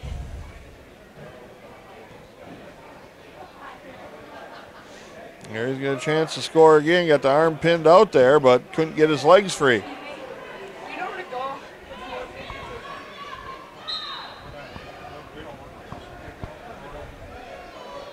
check with. Other side. Yeah, I don't know. Armbar on this near side now by Denny with a wrist control going around the corner, steps over the head. Greening in some trouble here, 54 seconds left.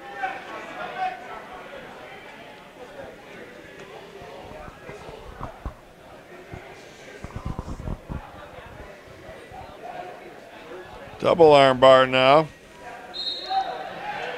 And Greening able to get one arm free, but couldn't get it cleared. And there is the pin in 3:29.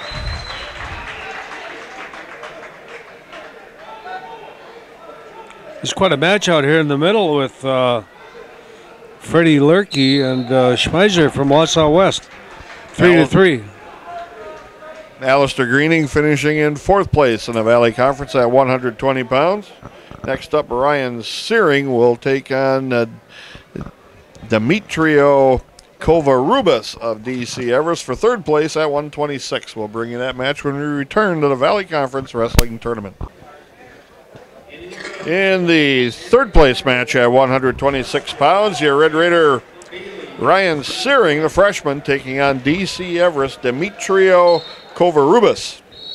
And these two wrestled in a dual meet, and Searing got pinned in 4:26. So this will be a revenge match here, hopefully for the Red Raiders. Searing, and he gets tossed. It's the same thing. That's what happened in that match. It was and he's going to snap like his a neck off. Strip, kind of a trip. Shouldn't get caught in that stuff.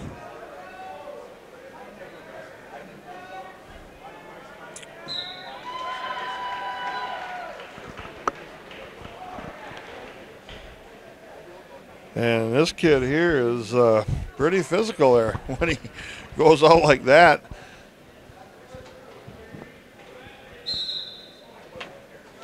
Stalemate. And blood time on Searing. So now we'll have a little cleanup pause in the action as Searing goes over. Yeah. That was Kovarubas just went out and overhooked the head, underhooked the arm. It's garbage. Stepped back behind and tossed. Well, you don't move your feet, that stuff happens. I sound a little critical, but that's what happened before in that match. And now you're down 4-0. And the match has just gotten started. Yeah.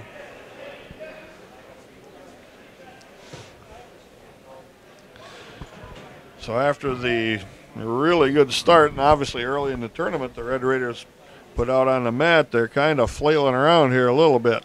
Well, obviously competition gets tougher the deeper you go in to a tournament, but some, we've been in matches here that were winnable and didn't seem to step up to the plate quite as good as we should have, but that's probably just being critical. Don't mean to be.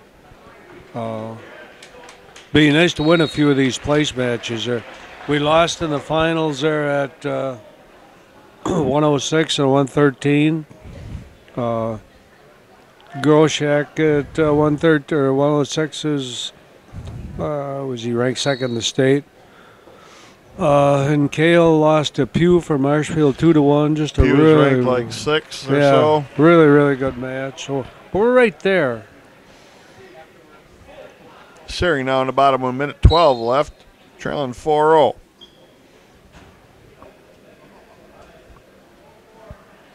And again, we mentioned it early in the year, Searing probably a 120-pounder body size and strength-wise. Small, yeah.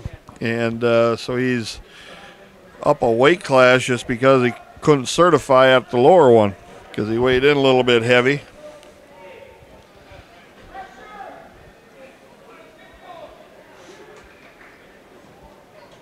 Searing clears the feet temporarily.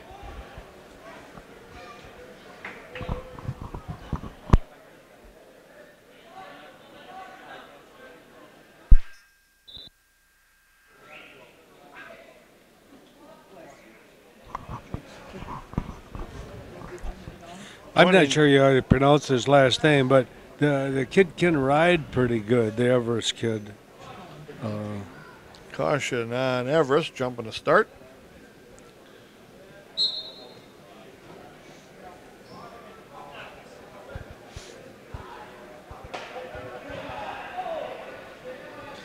Yeah, he just forced his way right into that position, hoisted the legs up, cross wrist.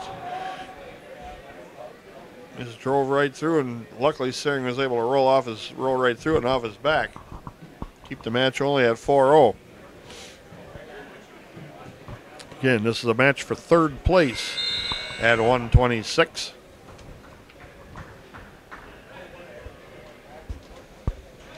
Searing's choice, he defers. And Everest is going to choose on their feet.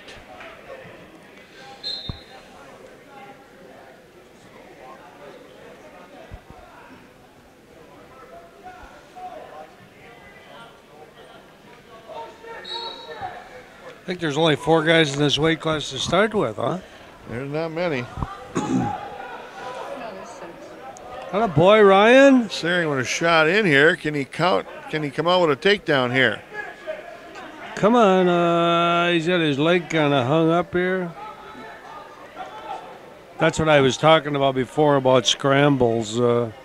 Nowadays, you get a hold of an ankle and you hang on, start rolling. I think we're close to getting a reversal here.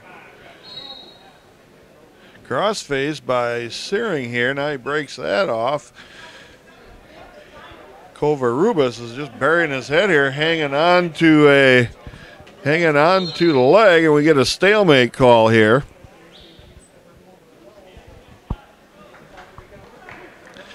And we're still on our feet. Good shot attempt by Searing with a minute left, and the clock doesn't start again. And the clock is still, now it's finally running. Don't be picking on my buddy Bill Yeah, I don't think it's him. I think it's the guy sitting next to him. Oh, yeah. I think he's the guy running the clock. I just watched him Come look on, up Ryan. and talk. Well, we're pretty close here. Scramble here. Ooh, we'd have got that one off the mat. Got some takedown and probably some near fall there. Searing's got a little second wind going here. And now we got a bloody nose again.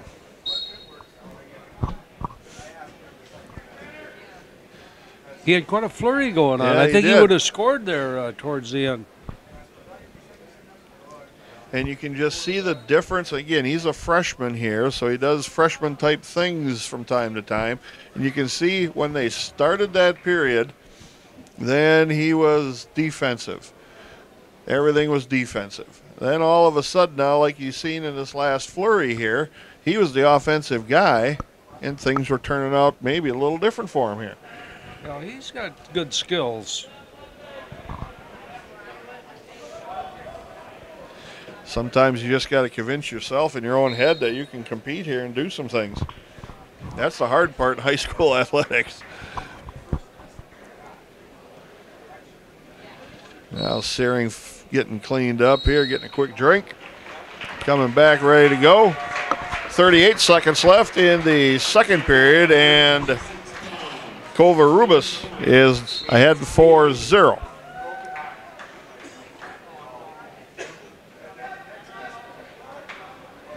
Yeah, we're in a bad position here again where Kovarubas can out-muscle you a little bit. Atta boy. Comes up the face. There we go.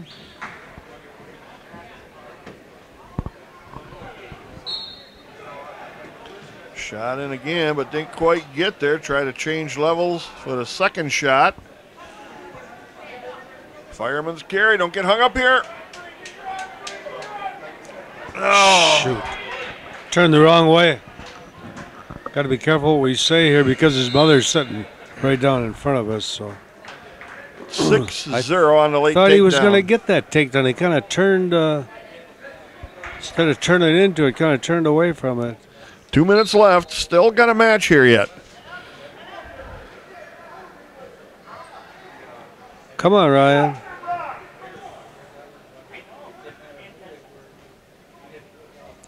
Shot, but got stopped.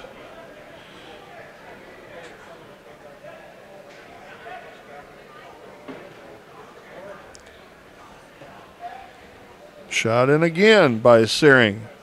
That got stopped, getting sprawled out and stretched out a little bit.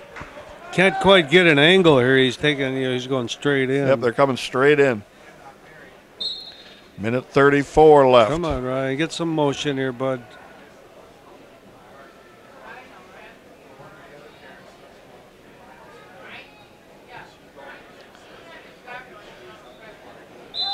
Toss attempt, they're off the mat.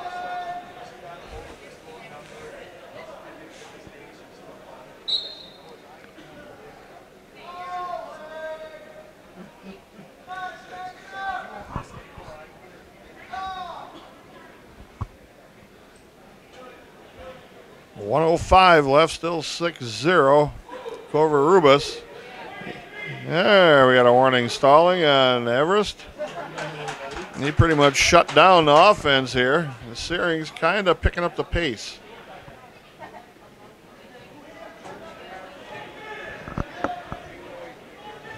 Shot into a single, now trying to get to a double. Get your head down and hips down. Don't let him elevate you.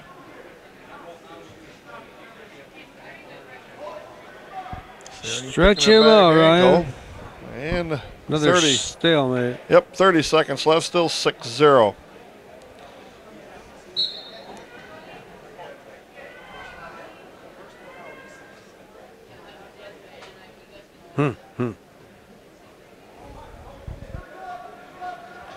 Searing now, heading aside, trying to get a takedown. Covarrubias, I think, is going to try to give one up here, maybe. 2, takedown.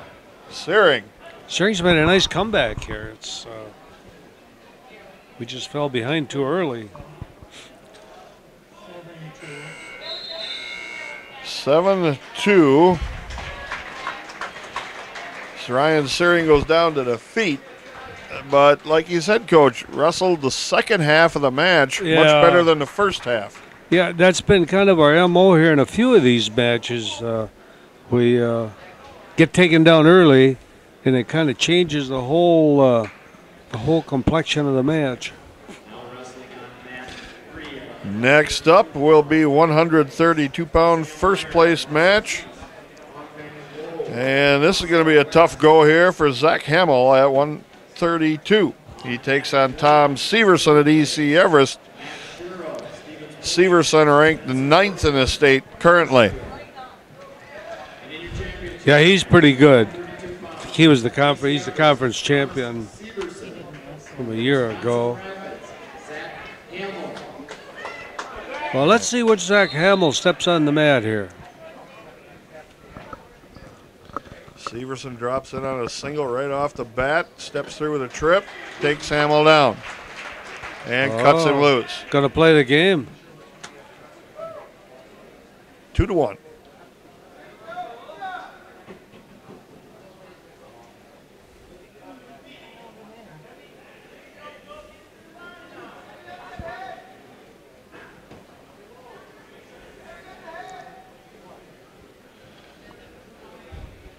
Oh, that's Cheryl over there.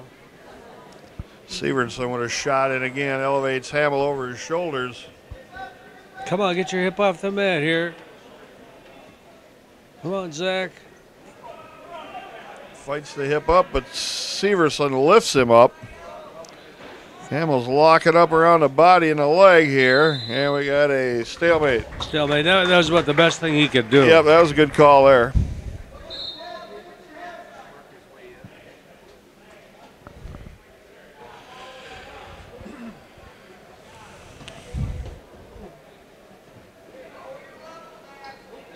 Severson just one right after the other, shot and reload another one. 2 takedown. Severson leads 4-1. 40 seconds left.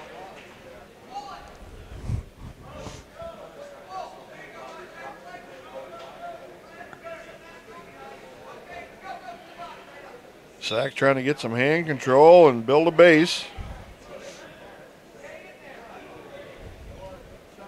Severson with the wrist tied up on the right side. Trying to get to like a ball and chain here.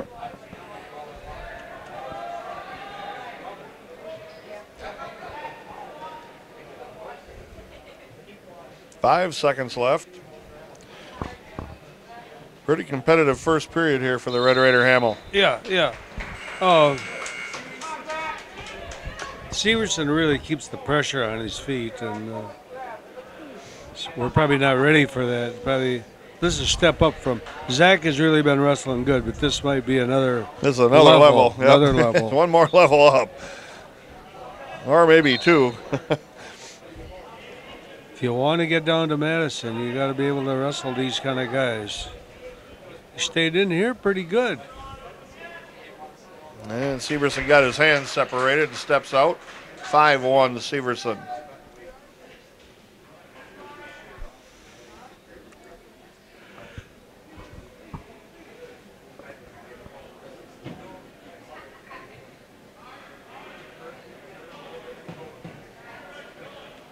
Severson trying to get into the same hand and wrist tie that Hamill used, but Hamill's got the underhooks now wading in. The referee maybe was thinking about giving him a backing up call. And Severson dove right in early and got the takedown. I guess that's what I was saying, you know, it's a different level, the pressure, and Severson, when they went back, coming in there really hard, and I don't think Zach was really quite ready for that.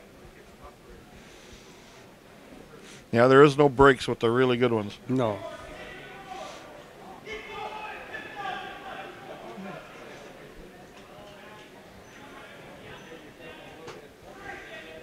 (7-1), 45 seconds left, second period. Hamill trying to come up, work to his feet.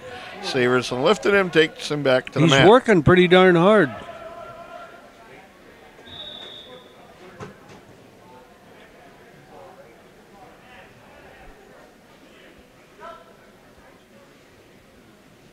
Hamill building a base.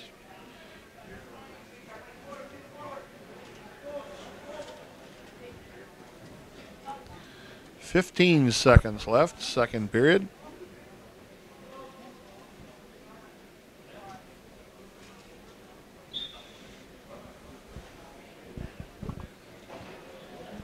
Hamill working to his feet one more time. Running out of time here in the period. 7-1, Hamill trails. The score is 7-1, but I'm gonna tell you, he's worked pretty hard. He's staying in this match, you know, mentally, physically. He's obviously the underdog, but he's out here wrestling. Hamill with a shot. Severson countered. Severson with a reshot.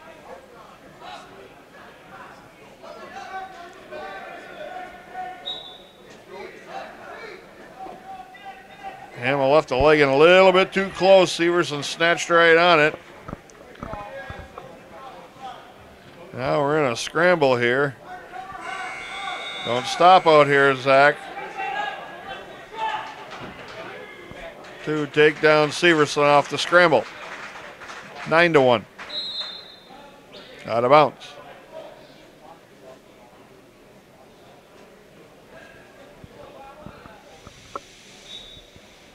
Well, I don't think Severson's been pushed this hard this match. Caution, jumping to start Hamill.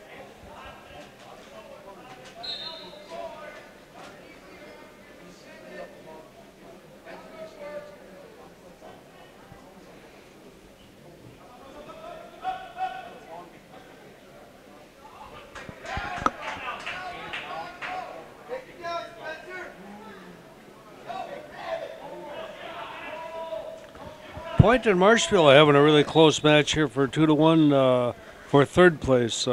Cheryl from Point actually is leading here 2-1. Coming down to 40 seconds left in the third period, and Severson is 9-1 with his lead, but Hamill is really wrestling hard here. Still trying to come up.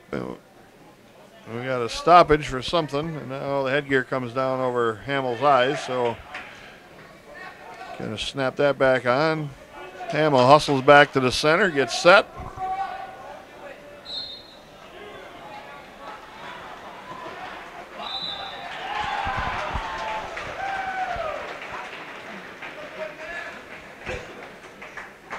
20 seconds left.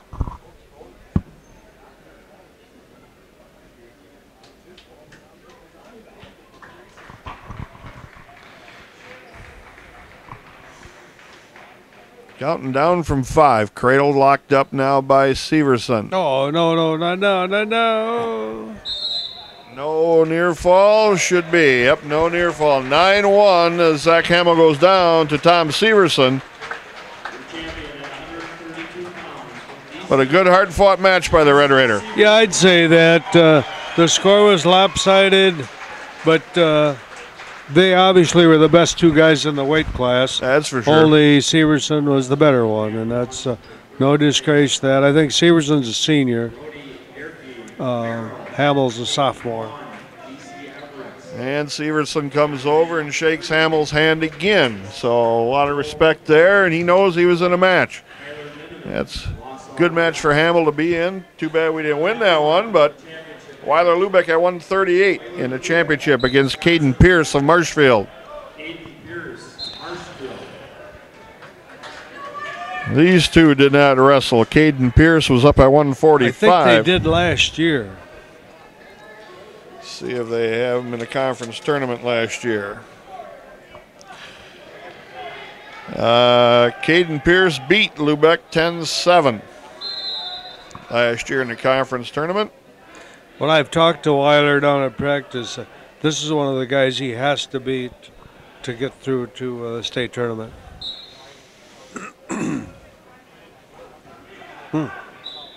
Threw that off pretty good. Yeah, he did.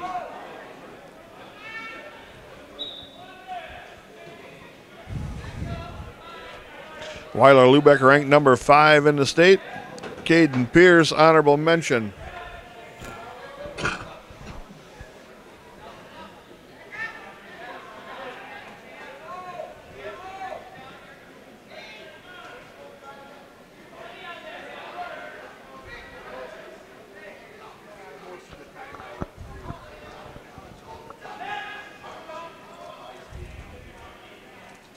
We got to win one of these matches this round. Yeah, we got to stop this bad streak that we're on here.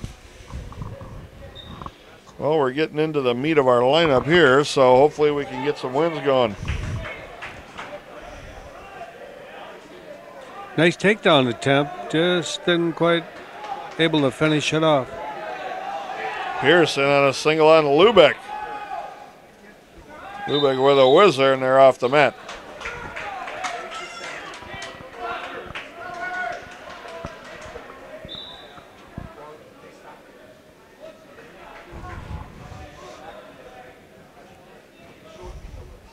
.25 seconds left. First period, no score.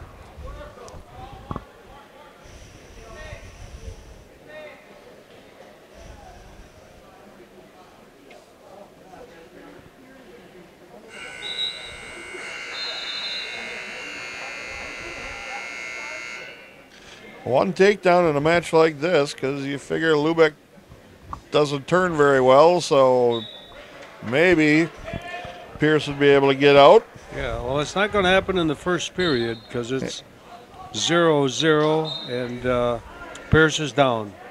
And you got to figure Lubeck's going to be able to get out. So it'll be a 1-1 tie, so somebody's got to get a takedown here. Pierce up pretty easy. Lubeck has nothing to hold him. 1-0 Pierce.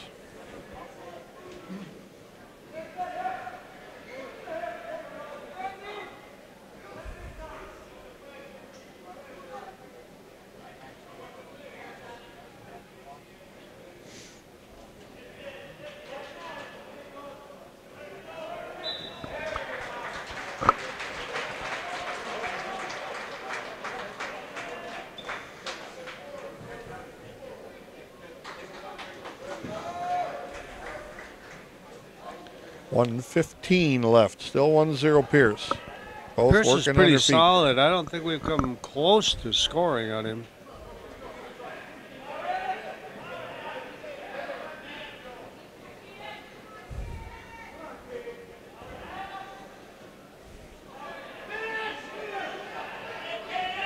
And he's got a single leg on Lubeck, and Lubeck fights hard to get that back on the mat. Actually, Pierce has been closer to the takedown than Lubeck has. For sure. Yep. No doubt.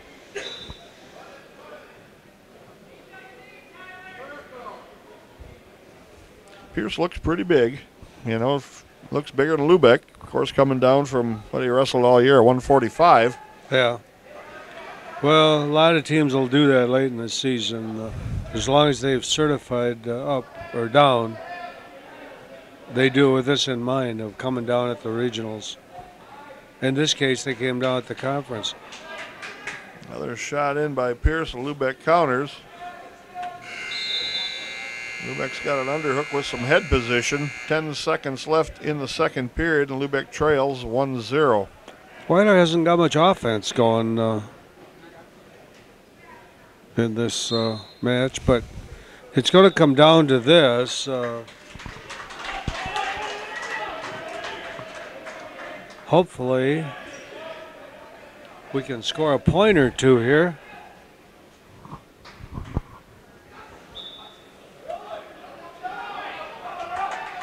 Lubeck's got hand control, and Pierce can't hold Lubeck. So we're tied at 1, and we're back to our feet where absolutely nothing has happened.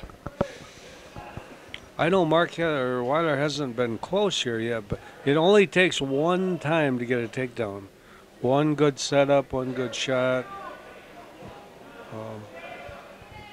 You don't go by near misses. Pierce is pretty aggressive up here.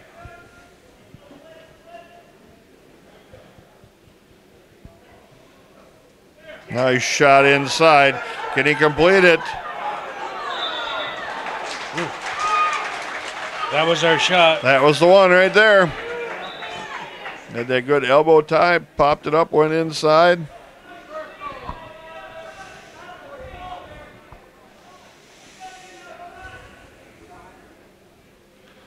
.105 remaining. Still 1-1.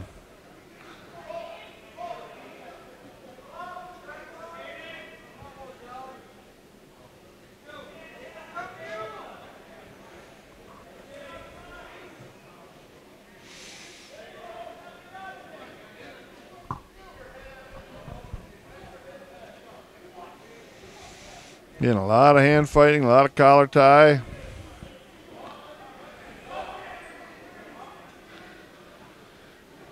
And we're down to 30 seconds. Still 1-1.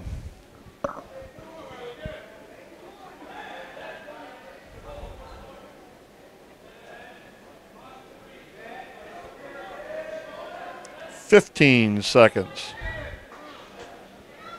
Lubeck with another shot, but stopped pretty easily. And again, to a single, lifts, takes him down. No, says the ref, lifts him again. Can't get it there, and they're out of bounds. End of the period, 1-1, overtime coming.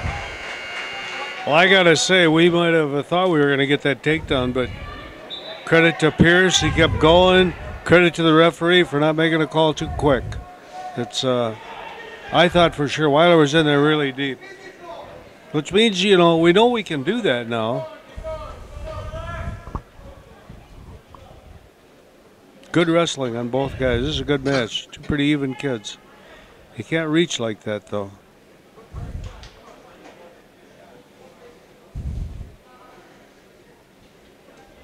.1 minute overtime. First shot was by Wizard down. Pierce. Wizard down. Pierce just drives across him and takes him down. He's got the opportunity to try to pin him.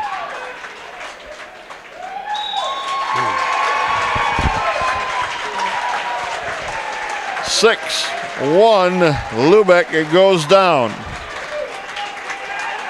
It's a good match. Really close match.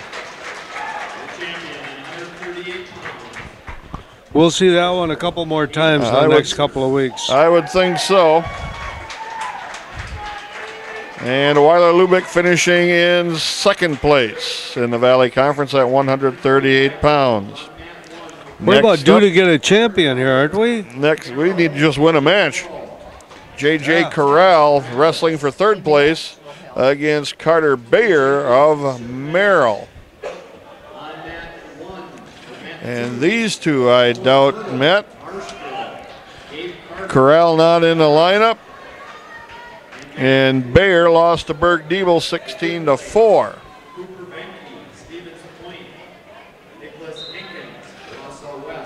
And let's see, and we're forfeiting at 145. Oh, let's see, that was the wrong match there. Yep.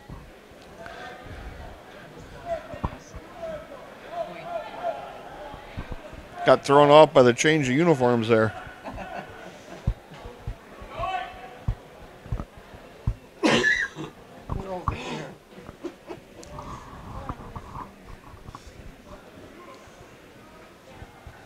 Let's see if J.J. Corral can have some of the same effort he had in his first match when he won 8-2.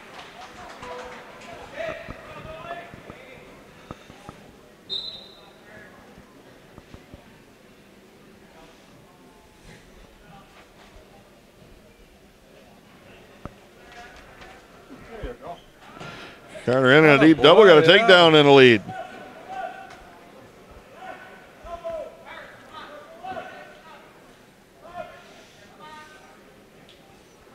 Switch attempt. Corral follows along, traps that trailing arm.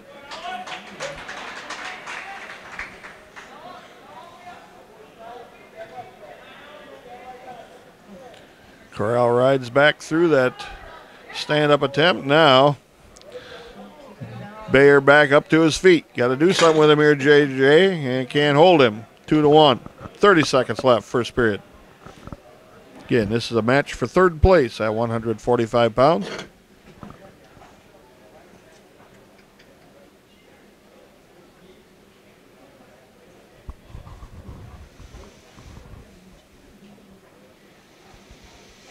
Energy in the gym here is really flattened right out. Double leg shot in. Just got run over. 2 takedown, and that's going to be it. No near fall.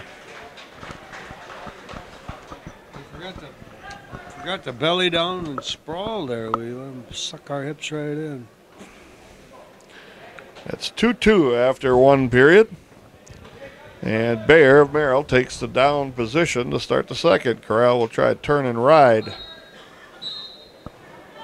Hard switch attempt. Corral manages to catch back up again.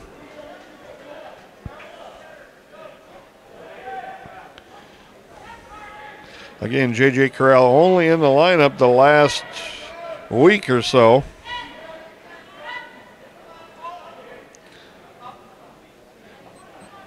Corral unable to hang on to Bayer at all on the bottom. He's just, gets run over, gets reversed.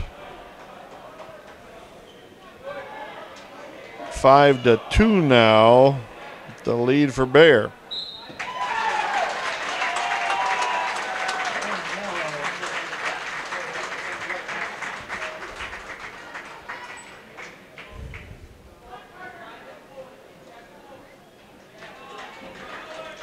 Is that Hurdle that just got the win here?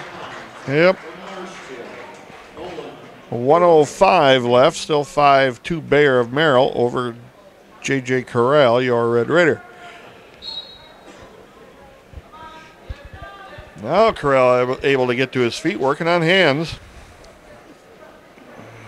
And Bayer took him back to the mat.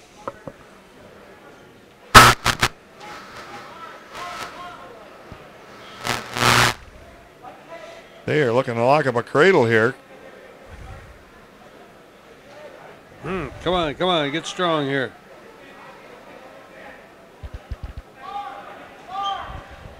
Corral able to hang on to a wrist long enough that he couldn't lock that cradle grip. Now gets back to a base.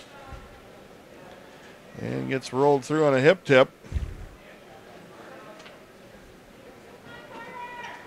Now he gets walked over again. Didn't recover very well there. Got near fall. And there was the pin. With 11 seconds left, second period.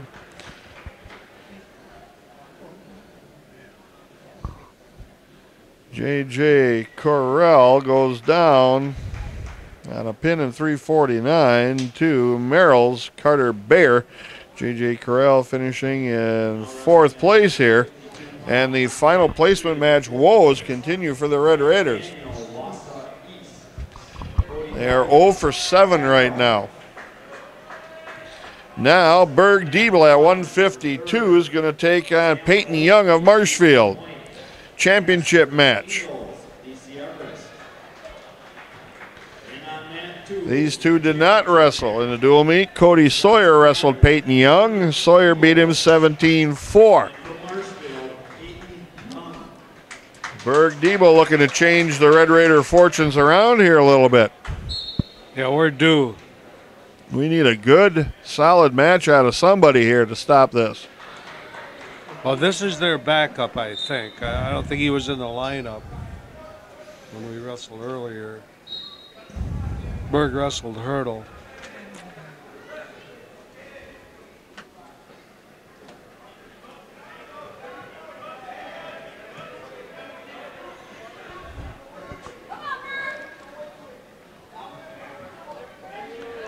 See,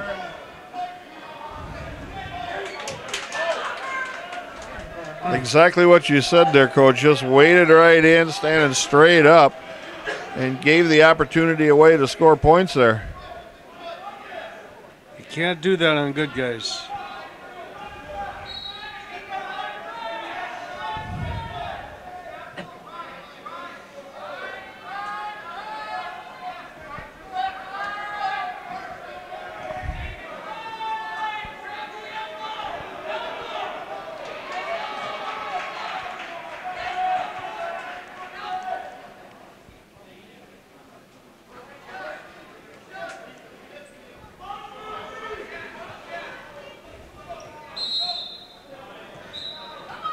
And Young shoots in on a single leg shot. Diebel's got him sprawled out here. See if he can score a takedown.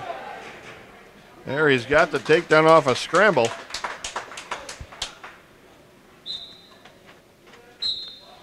.45 seconds left, 2-0 the Red Raider. Diebel, and he's picking an ankle, trying to get him off his base.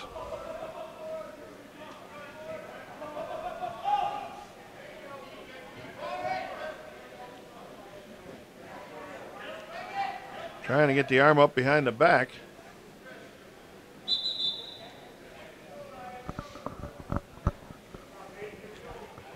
.20 seconds left, first period.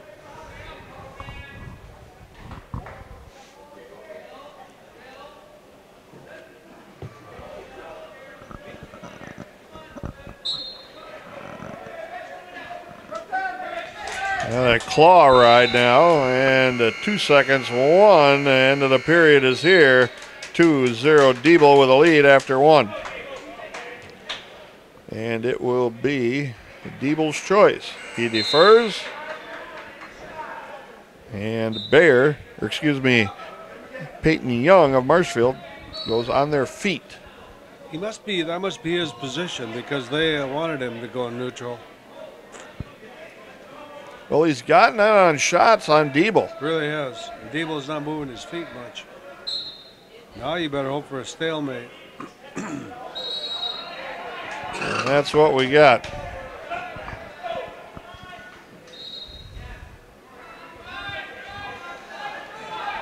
There's a deep shot again.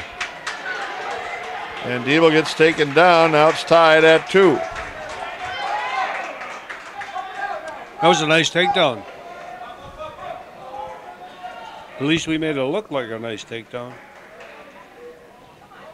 Diebel now to his feet.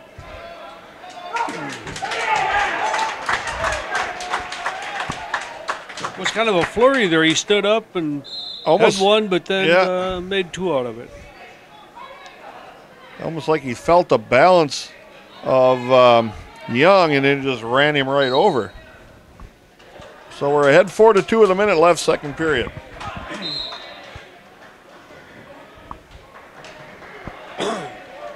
And again, kind of an uncontrolled match here so far.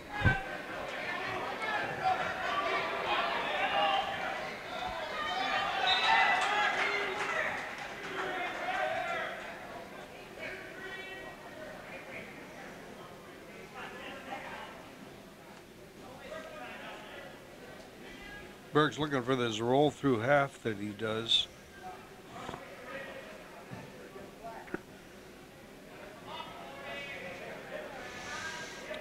30 seconds left here. And Debo's with a 4-2 lead, and it's been a kind of a wild match. He's got the lead from basically coming from behind to score each set of 2 points.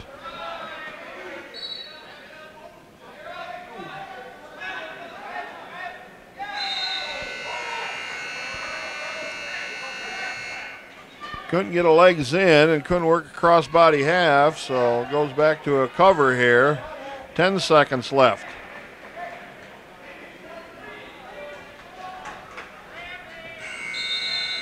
And here is the end of the second period with a stack, but run out of time. 4-2 Diebel. Diebel's choice, he's going down.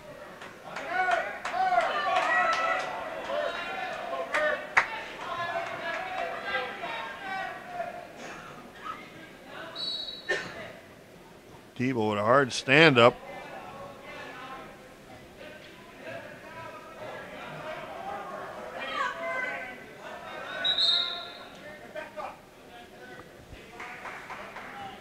Diebel right back to his feet. Got hand control, separated. But Young shot right back in instantly and drove him off the mat. 5-2 Diebel.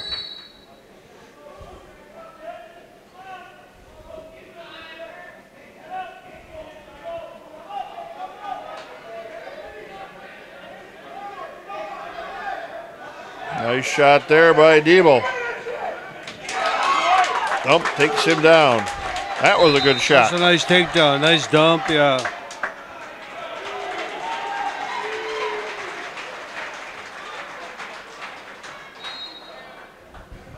And when Diebel got the legs right stuck in there, they rolled through and out of bounds. 1:12 left. 7-2 the Red Raider. Forward roll, Diebel in the saddle, rides right with it.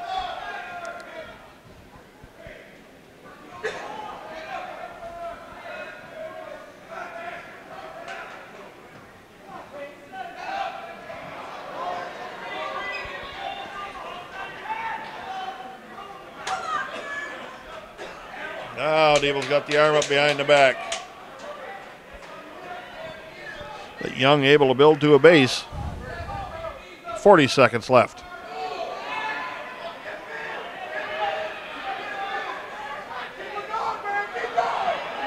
Near fall, 1 count.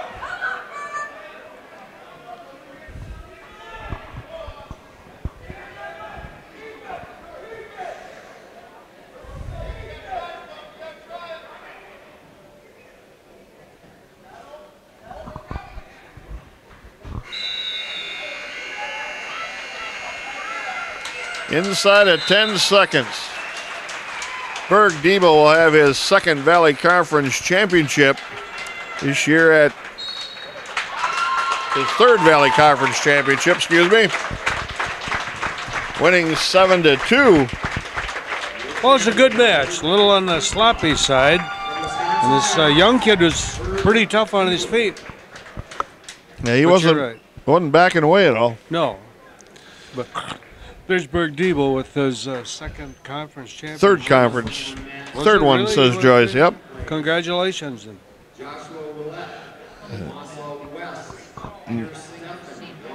Next up will be Cody Sawyer at 160 pounds. And this will be a rematch with Carson Trotzer of DC Everest. I think it was like a 3-2 match, wasn't it? This was 2-0 in favor of your Red Raider, Cody Sawyer. So this should be a barn burner as well.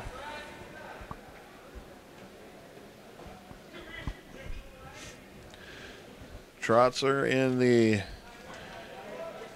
was ranked in the honorable mention category until after Sawyer beat him in the dual meet.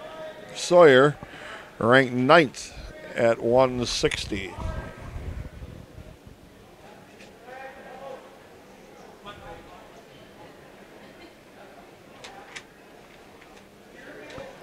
Trotzer with a shot in.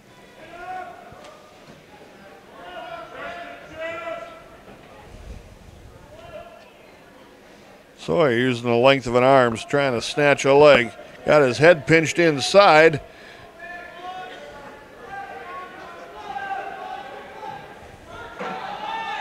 Trying to short drag out was Trotzer, and Sawyer stands up facing him. Some pretty good wrestling here. Oh, and Trotzer drove right in. No takedown yet. Cody Sawyer got to fight hard here. Going to try to come out up on top.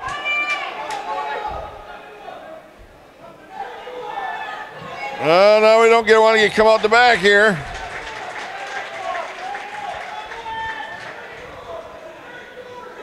Sawyer's trying his darndest to hang on here.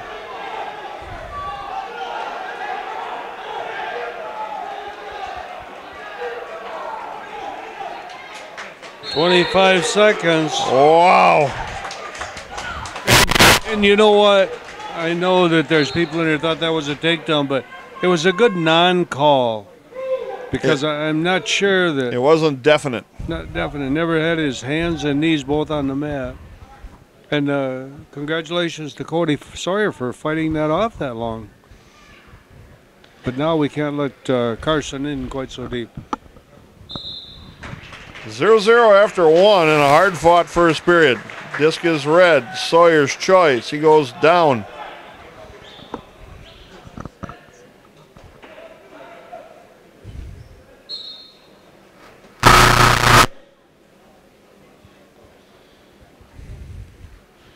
Sawyer's trying to hang on to hand control, works to his feet.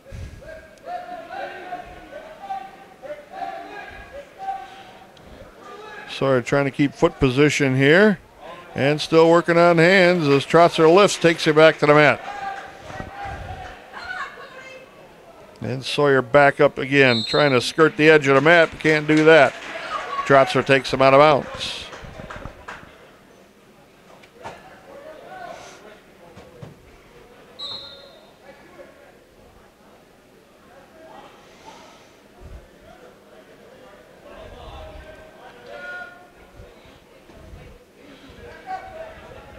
Sawyer again keeps coming to his feet.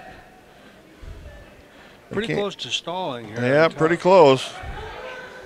Just hanging on to a wrist. And Trotzer takes him off the mat again. They do it again, he'll get warned. 1:08 left, 0-0 still. Sawyer now to his feet one more time.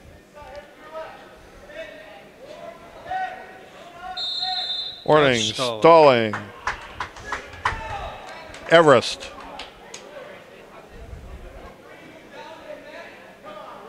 That was coming. There was no question about that.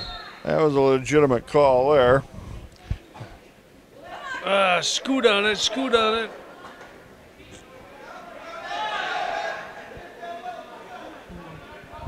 Ooh. Now he's got his arms on, only a 1 count. 40 seconds left. Pretty close to back points, too, then.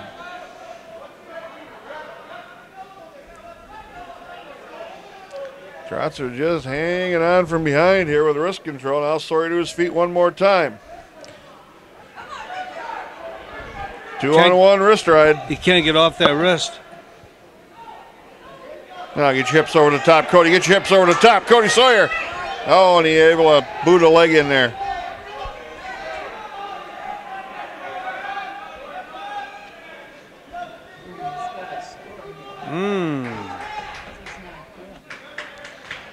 Trotz was able to hang with a 2-on-1 wrist ride for the whole period and only get warned.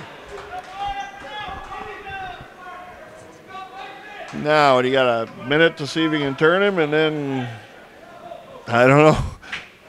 Tight match so far. Sawyer's up over the top of his head here.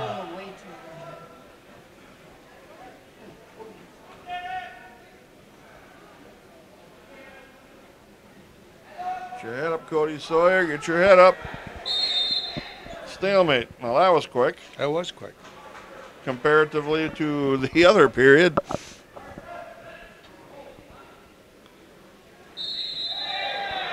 Caution, Sawyer jumping to start.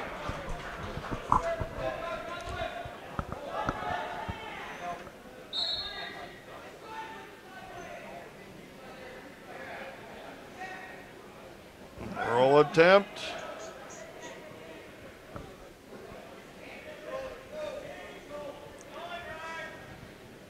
Sawyer's got to get him stretched out here a little bit if he can, get him off that base.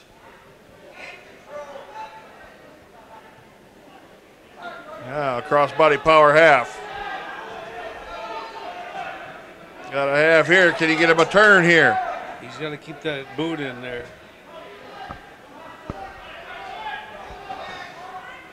One minute. Don't lose control here, Cody. Get your hips back up on top. Trying to turn him back the other way. Not a good position for Cody Sawyer. Trotzer popped his head out. Sawyer turns stomach down. 40 seconds left. 2-0, Trotzer leads.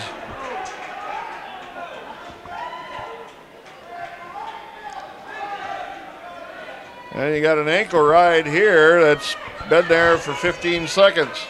And is still there. Now you got to pick the hands off, Cody.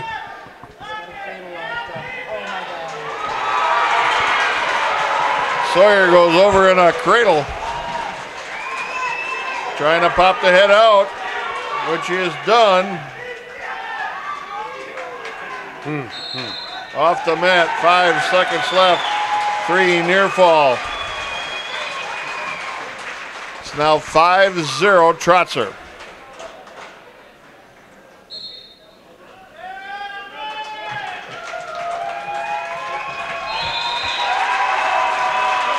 Carson Trotzer avenged the loss, 5-0 to Cody Sawyer.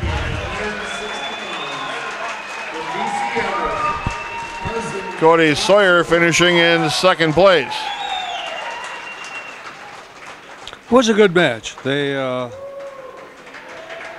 did what they had to win, and probably Cody learned a little something of what he needs to do to win. Maybe, yep. Got to fire up some offense here and get that going again like it was earlier in the year. Now at 170 pounds, A.J. Schutz will take on Carl Gehrink of D.C. Everest. These two did not wrestle in the dual meet. Schutz took on Isaac Hagenbuscher, 114-4. Gehrink pinned Forrest Gross at 347. So this will be a fresh matchup. And we'll see how A.J. Schutz does. This is a match for third.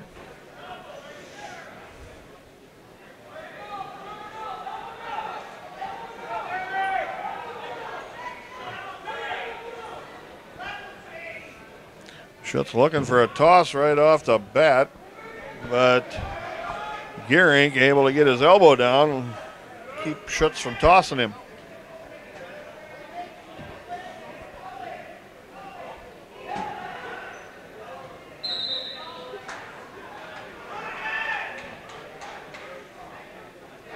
Well, Coach, Red Raiders just can't get anything going here. Well, I'm not sure how many of those we were really favored in. I would have thought the Weiler Lubeck might have been favored, although Pease beat him last year. A.J. Schutz with a head toss there has got Gehrink on his back. Come on, A.J. Get a pin here. Get this over. 1 minute, got plenty of time. Get a good base here.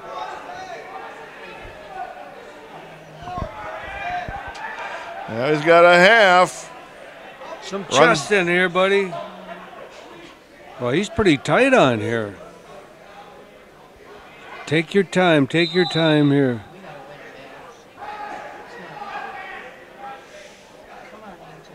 He got this. That's flat there. He got him.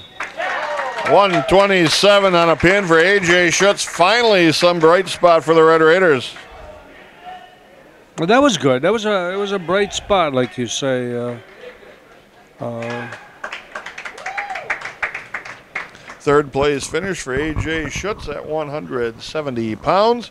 Now we'll wait for the rest of the weight class to finish. Next up, Roger Fuller going for third against Isaac Slark out of Marshfield.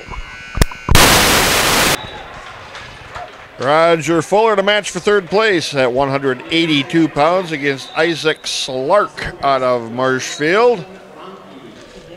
And we're going to look back here. Slark beat Fuller 5-4 in the dual meet. So we'll see if Fuller can turn things around after a not so good match against Wakowiak of Stevens Point, where he went down 3-2.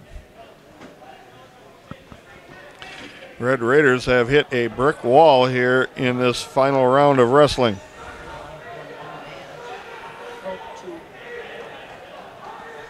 A.J. Schutz providing the last little bit of bright light for the Red Raiders at 170.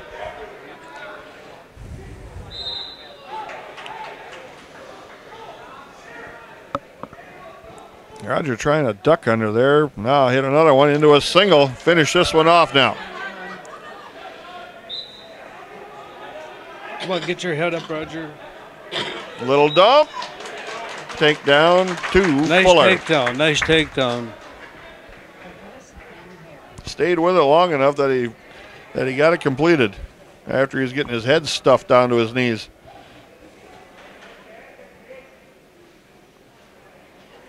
I know it seems like we've really hit a flat spot, but reality is when you overachieve and you do really well, then eventually it levels out. Yeah, that's really what happens. And what you do sometimes is you get in maybe over your head. And I think in a lot of these matches, we were underdogs. Slark in now on a single on Fuller, got it off the mat.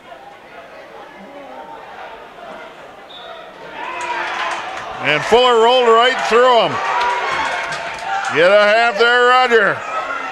Stay in there, Roger. He'd have got some more points there, too. To near fall, Fuller. Attaboy, Roger. No, the referee signaled 2 points, tapped his back for, I'm not sure. No, he gave it to Fuller then. That was right, because it's 6-1 now.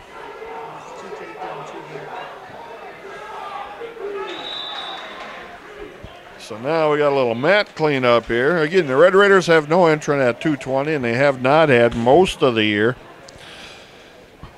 So they're one weight class short here. Lane Collada at 195 will wrestle for third against Colton Bundy out of D.C. Everest. Mike Iverson wrestling for third against Merrill Zach Irabaran, who is replacing Noah Bowling out of Merrill, who we understand is not in the lineup today. He may be hurt. We're not sure, but we've heard the rumbling around the crowd a little bit. So that's the number 4 ranked heavyweight. So that brought this heavyweight class wide open.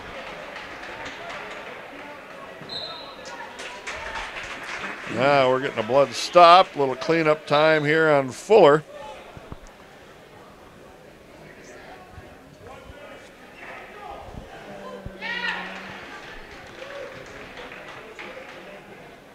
The Red Raiders will probably be locked into second place in the tournament today, as Marshfield is running away with it right now in this last round. They have beaten the Red Raiders a couple times and won a lot of matches, and the Red Raiders have hit a wall here in this last round.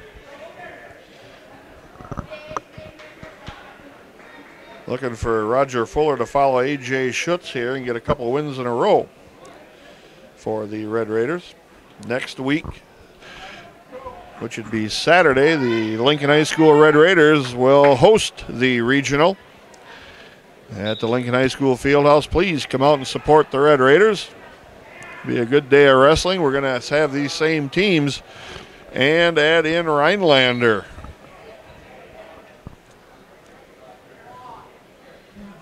Slark able to get up pretty easily and get the escape 6-2. Fuller.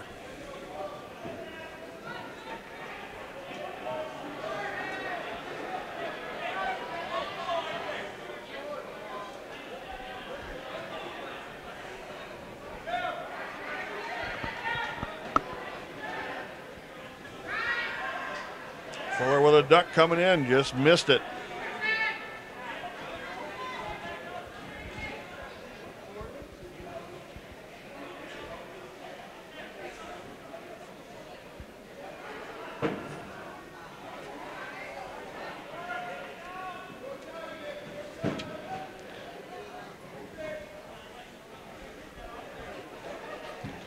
.105 left second period. Still Fuller leads 6-2.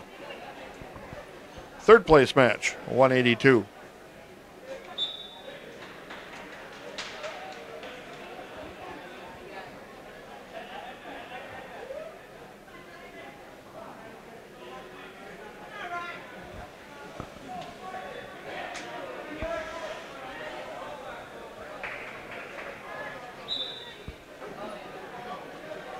Double leg shot in by Slark. Fuller's trying to sprawl back, counter the takedown attempt. Oh, so close. Able to step that right leg down and was in a toss position, but backed off it.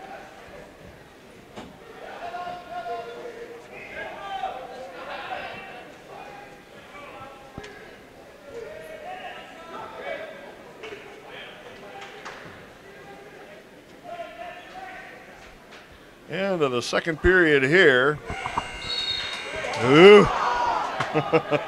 Rogers got some pretty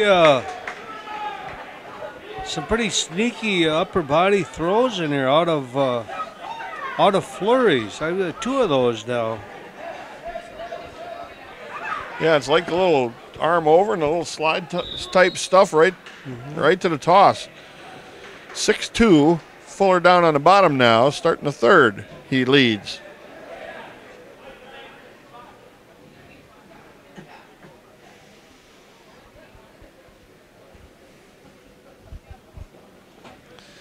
And like we touched on a few times before, next week the regionals held at Lincoln High School starting at what time, Coach? 10 o'clock. 10 o'clock. Half the wrestlers in the state will be eliminated in that day. Yeah, the top 4 go on to sectional. The top team, the team champion, meets the other regional champions that next week. I'm not sure where that's at. It might be Marshfield. Could be. Fuller with the escape, 7-2 his lead, 1 minute left. As long as we're talking about that, on Thursday night we host the JV tournament. It's our annual JV tournament in the Fieldhouse. So if you want to see some of the up-and-coming Raiders, come on in the Fieldhouse Thursday night. What time does that start, Coach? Oh, but whenever we get it going, probably 6 o'clock, I'm guessing.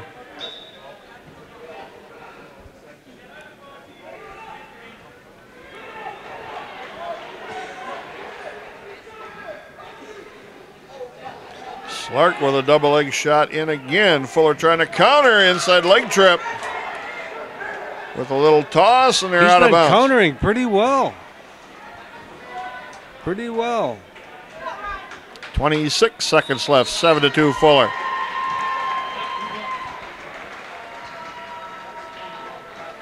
Champion at 182 pounds, Wausau West, Justin Bondy. Toss attempt, bad one by Slark. Fuller ducks underneath, wraps him up, takes him down. 9-2 with 5 seconds left. He's been reacting pretty well. Roger Fuller finishing in third place. Another win for the Red Raiders here. 2 in a row now by weight classes. Yeah, congratulations, Roger. Next up, 195 pounders. Lane Collada wrestling for third against Colton Bundy out of DC Everest. Roger Fuller pinned Bundy in the dual meet in 3:43. Collada got a 44-second pin over Gus Johnson, who is not in the lineup today for the Evergreens.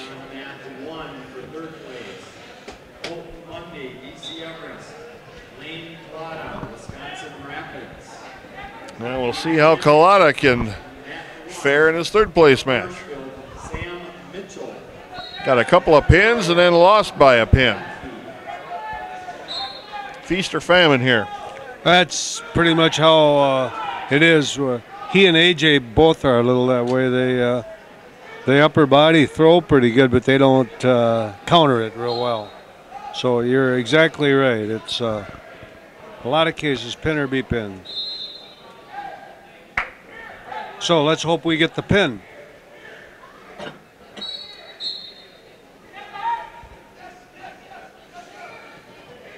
Bundy with a shot in. Collada It's a trying pretty good counter so far.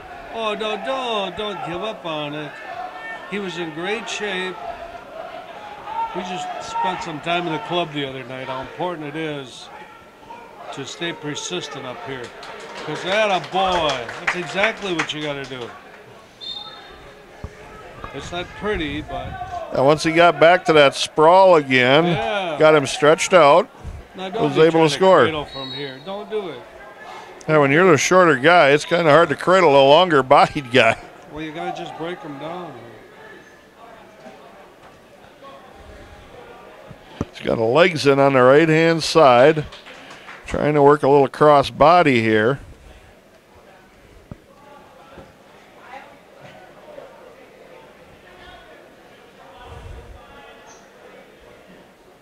And got him off his base now, back to his stomach. Yeah. And we got a stalemate call with 38 seconds left. 2-0 Collada.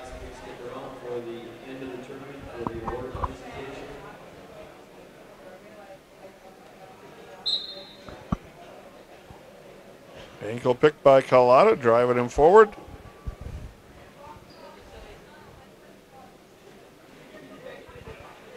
Well, we do know this. We've improved, I don't know how percentage-wise, but last year we were fighting to stay off the bottom of this thing, and this year we're in a solid second place in this tournament and second place in the conference. It's not bad. It's not what we were used to over the years, but we're going to get better. We're better and better all the time. And the one period, Collada takes a 2-0 lead into the second. And he will have his choice. He's going to defer that. And Bundy will take the top riding position. So what that means is if the coaches or him feel that's their strongest position to stay on offense on top. And that's a little unusual, but... Caution Bundy on top.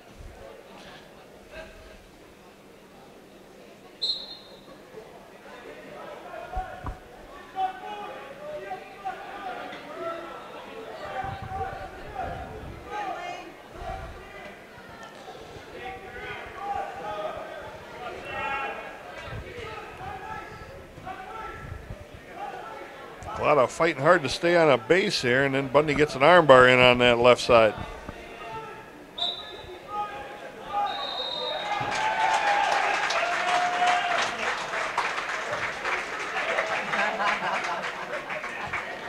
Locked hands on Bundy. Collada will get a point here. 3-0 Collada with a lead off the penalty.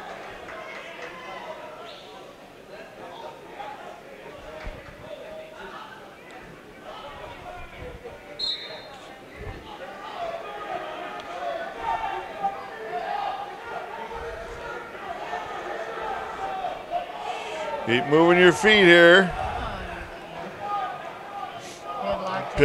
Picked an ankle. You got to look for a pin here, ref. Got to look for a pin here.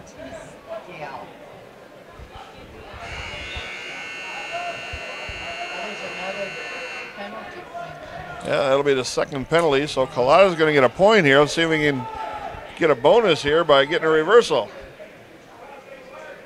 Don't get rolled. Keep your head up. Oh. Look for near fall. Just get your points. 2 reversal. Oh, no, don't. And 2 near fall. Did he get his? He did now. He got the penalty too, I think. He got 2 reversal, 2 near fall for Collada. And we'll see if that penalty comes in here yet. It should have already. because it was 3-0. Now it's 8-0.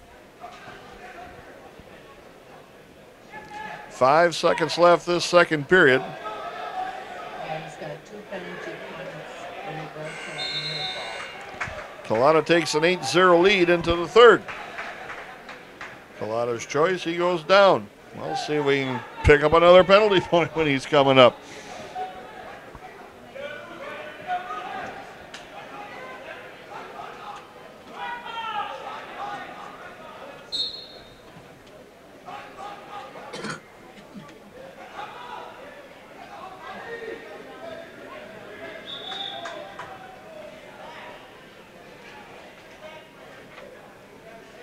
To reversal, Collada 10-0 now. Legs ride, but now he's got him flat.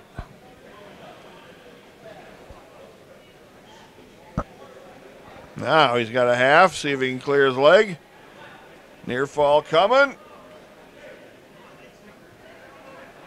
Get some chest back on him. There's a pin. 4:35 on the fall for Lane Collada. Pretty nice, pretty nice. Good for Lane Collada. He hasn't had a lot of success, so that's good. He'll finish in third place in the Valley Conference at 195 pounds. One Red Raider to go. That's the big heavyweight Mike Iverson. He'll take on Zach Irabaran of Merrill for third place at 285. We'll take a break, and we'll be back with more of the Valley Conference Wrestling Tournament. And here is the final match of the Valley Conference Wrestling Tournament for the Red Raiders. Mike Iverson wrestling for third place against Merrill's Zach Irabaran. And these two did not meet. Irabaran not in the lineup earlier, as they had their number 1 guy, Noah Bowling, in there, who was ranked 4th, but not wrestling in this tournament. Mike Iverson not in the lineup that day. And Iverson a chance to finish third. Pinch headlock looking, and we got headlocks coming here. And Irabaran headlocks Iverson, puts him on his back. Well, you knew that was coming, and that's the only thing you're going to do. He just headlocked him back. Yeah, fight this off. Oh, now he rolled over.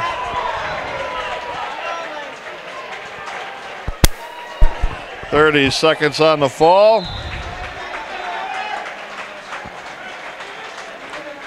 Yeah, the old story. You live with a headlock, you die with a headlock. And the he fourth. was trying to get that pinch headlock, and they worked on that during the week, I'm sure, because he just headlocked him back, the Merrill kid did. So it's kind of not a very good way of wrapping it up here for us. Red Raiders will finish in second place in this tournament and second place overall in the Valley Conference. Coach, like you said, last year we were wrestling for basically to stay out of last place here in this tournament, and now we're finishing in a solid second place. Well, it's great improvement, great improvement. It's a real testament to those kids and to our coaches and all the people involved with our program.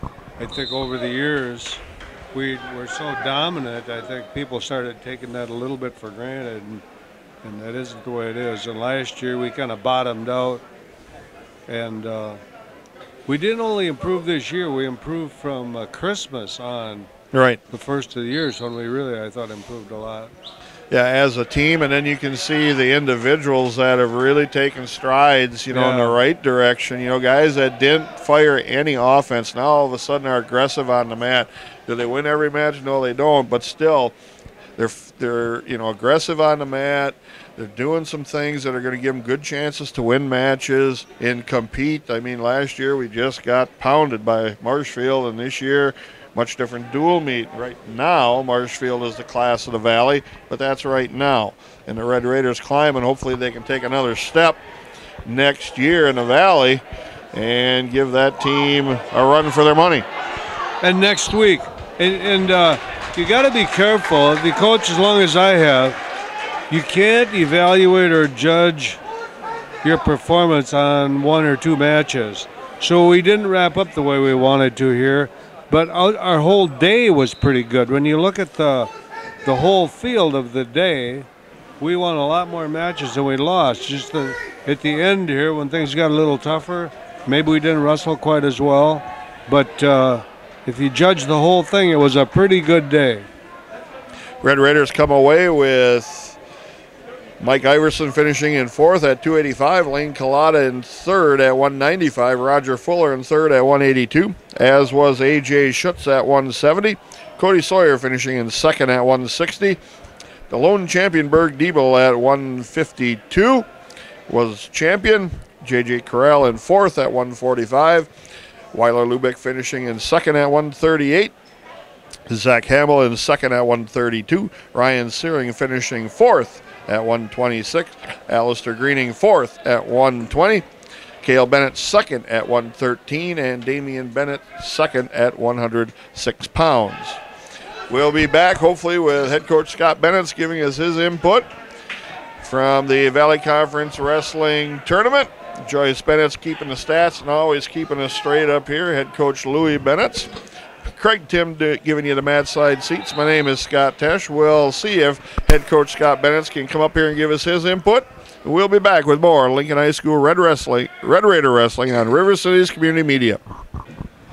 We're back now at Wausau East High School. The awards being handed out now individually. Head coach Scott Bennett, thanks for stopping by and giving us a few minutes of your time. The Red Raiders improved quite a bit in the Valley Conference this year from last year. Tightening up the race between the Tigers and everybody else. Solid second place finish in this individual tournament and overall in the Valley. Yeah, just didn't quite seem like we didn't have a real good last round. Right. So we guys that had a decent last round didn't have a good round before. So I don't know that we wrestled great today. I think we wrestled pretty good, but early on yeah, was a lot better. We had matches that we lost that I think that we didn't need to lose, and have to turn some of those around moving into next week. But right. We are second, and going into the off season, we sat down. One of the goals was try to be in the top 2 of the Valley. We weren't conceding anything to Marshfield at the time, but we wanted to make sure that we passed up everybody else, and I thought that we did a pretty good job both in duels and at the tournament today doing that. All right.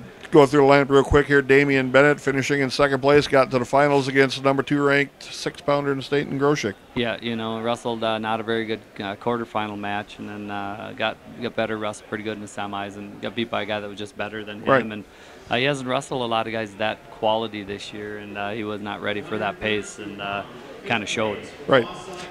Cale Bennett's finishing in 2nd place at 113 against Gabe Pugh of Marshfield. Pugh's only a freshman, but very talented. Yeah, we closed that match up, though. We kind of had to catch him late in the duel to stay close. And right. This one here, I think we were in the match the whole time. And I'm not so sure we couldn't have picked up a stall point or, in the end of that third. And, right. We just, I think we can beat him on top. I think we can do okay on the bottom.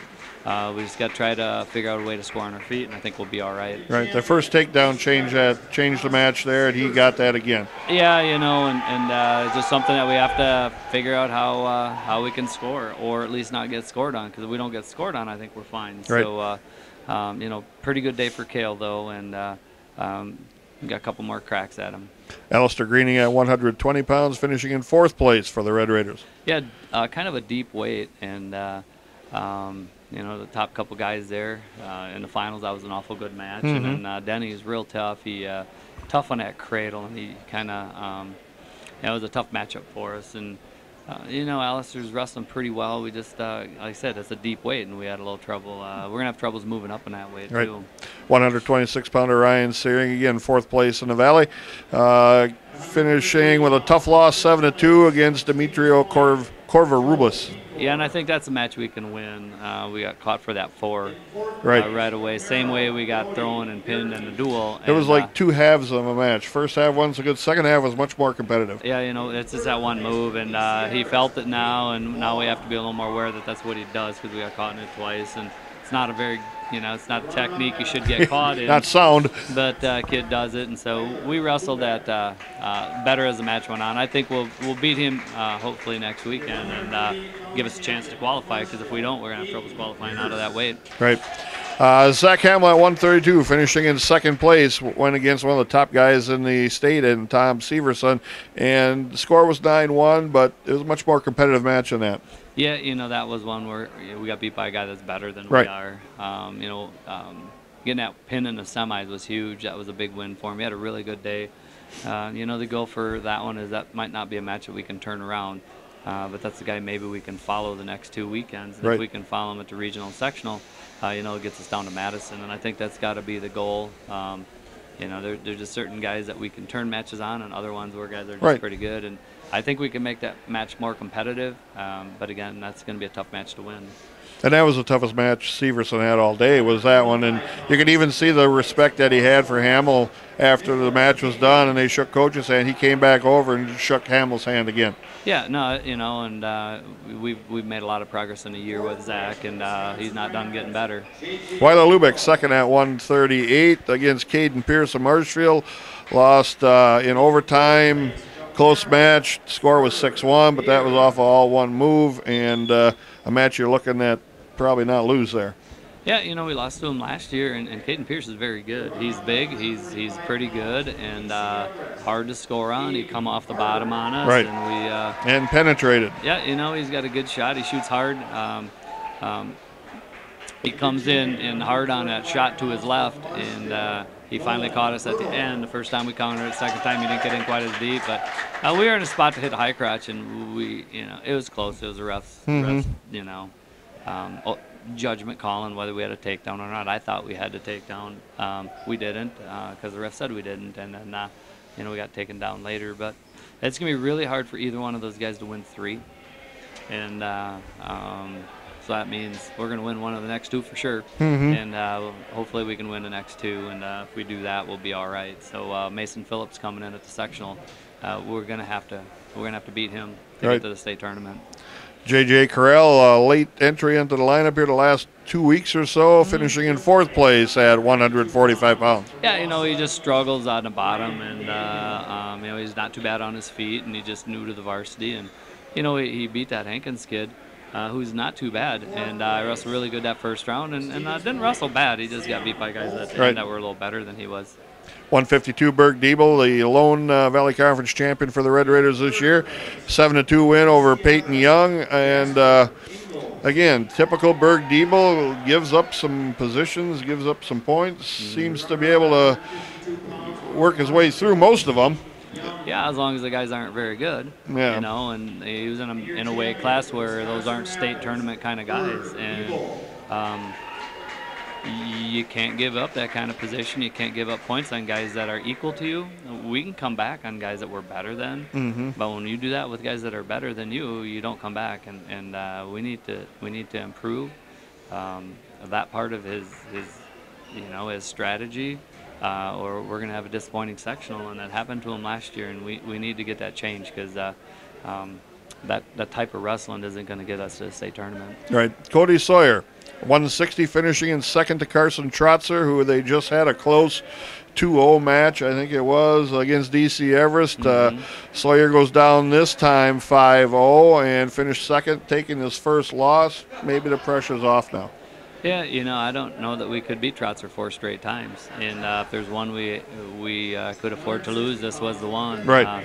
If we lose the regional one, we're going to catch Jacob Anderson in the second round at the sectional. If we happen to win next one and lose to Anderson then in the finals at sectionals, then we would catch Trotzer after his first loss. So I don't think that was a bad loss at all, if we treat it the right way. Right. If we can't give up our wrist, we got ridden. We can't give up our leg. We were pretty close. The ref, in a lot of cases, would have given a takedown in that first period.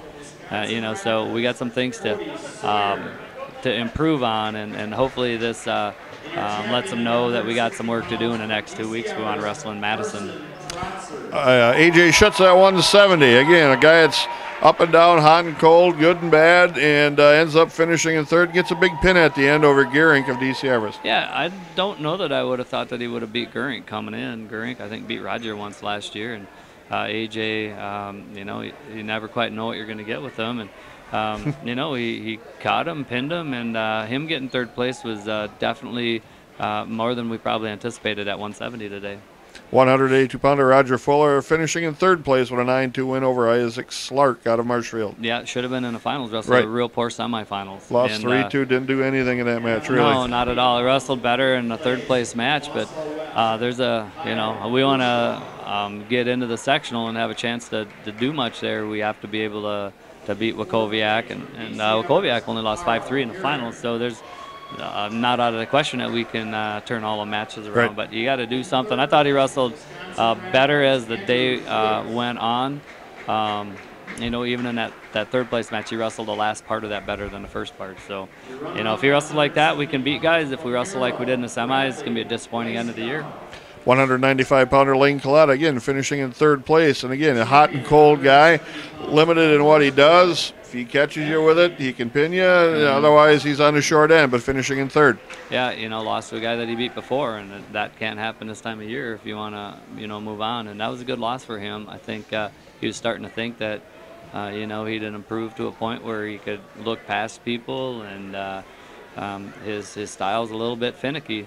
And he found a guy that could wrestle a lot of that spot, and the guy was better in the spot than he was. Right. He kept going back to the spot where the guy was better than him, and not a very good strategy, and cost him. And sometimes picking up losses isn't bad. That was not a bad loss for us moving forward. One of those learning experience type things. Yeah, it has to be. Yep. No entry at 220 again. 285-pounder Mike Iverson, the big guy, finishing in fourth place. Lost on a pin at the final match there to Ira Barron, who replaced Bowling of Merrill, and that weight class was pretty much wide open as soon as Bowling wasn't there. Yeah, the Barry kid's pretty decent, but it's a guy that, we wrestled with last year with Ian, and we thought if we could get there, we could at least wrestle with him. I thought we were there in that semifinals and just got a little bit over-aggressive, and he got reversed and ended up, losing that thing in overtime, and then trying to step around in that headlock, and that kid beat him in a spot where the guy beat him on experience. And anytime a guy's a backup to a guy that's fourth in the state, and they got 5 heavyweights in their room, probably going to be pretty good, just with practice partners. And unfortunately, Mike doesn't have practice partners the size of the Merrill kids, and that size hurts him out there at times because he doesn't get a feel for it until we get to that spot. That same spot he maybe could have beat AJ if he's wrestling with AJ, just because he's bigger and stronger. And so it kind of hurts just not having another big guy for him. Next week, the Lincoln High School Red Raiders host the regional at Lincoln High School. Same teams coming in here, and then you throw in the Old Valley opponent in Rylander, who brings in a couple of pretty tough individuals. Yeah, Rylander brings in about 6 kids, maybe 7 that are pretty good. DeMeyer at 45, and Krieger, and Kurt's up in the heavier weights, and then Guzik, Tyler Olson down at 13 and 20, and then got 2 Foxes, one at 6, one at 70. They're going to change some of these weight classes, and so if we were 4th, we got to improve. We might not get out of this, out of the regionals. So, they're going to be a factor in there. Goal for us has to be to try to tighten up the gap on Marshfield a little bit and see if we can take a crack at beating them. I don't know if that's realistic. But now that we're sitting in second, we got to maintain that and look to move forward. So, Coach, thanks for stopping by. Congratulations on a big improvement this year in the Valley Conference and the Red Raiders wrestling team. We'll look to see you here in the regionals when we bring you more Lincoln High School Red Raider wrestling on River Cities Community Media.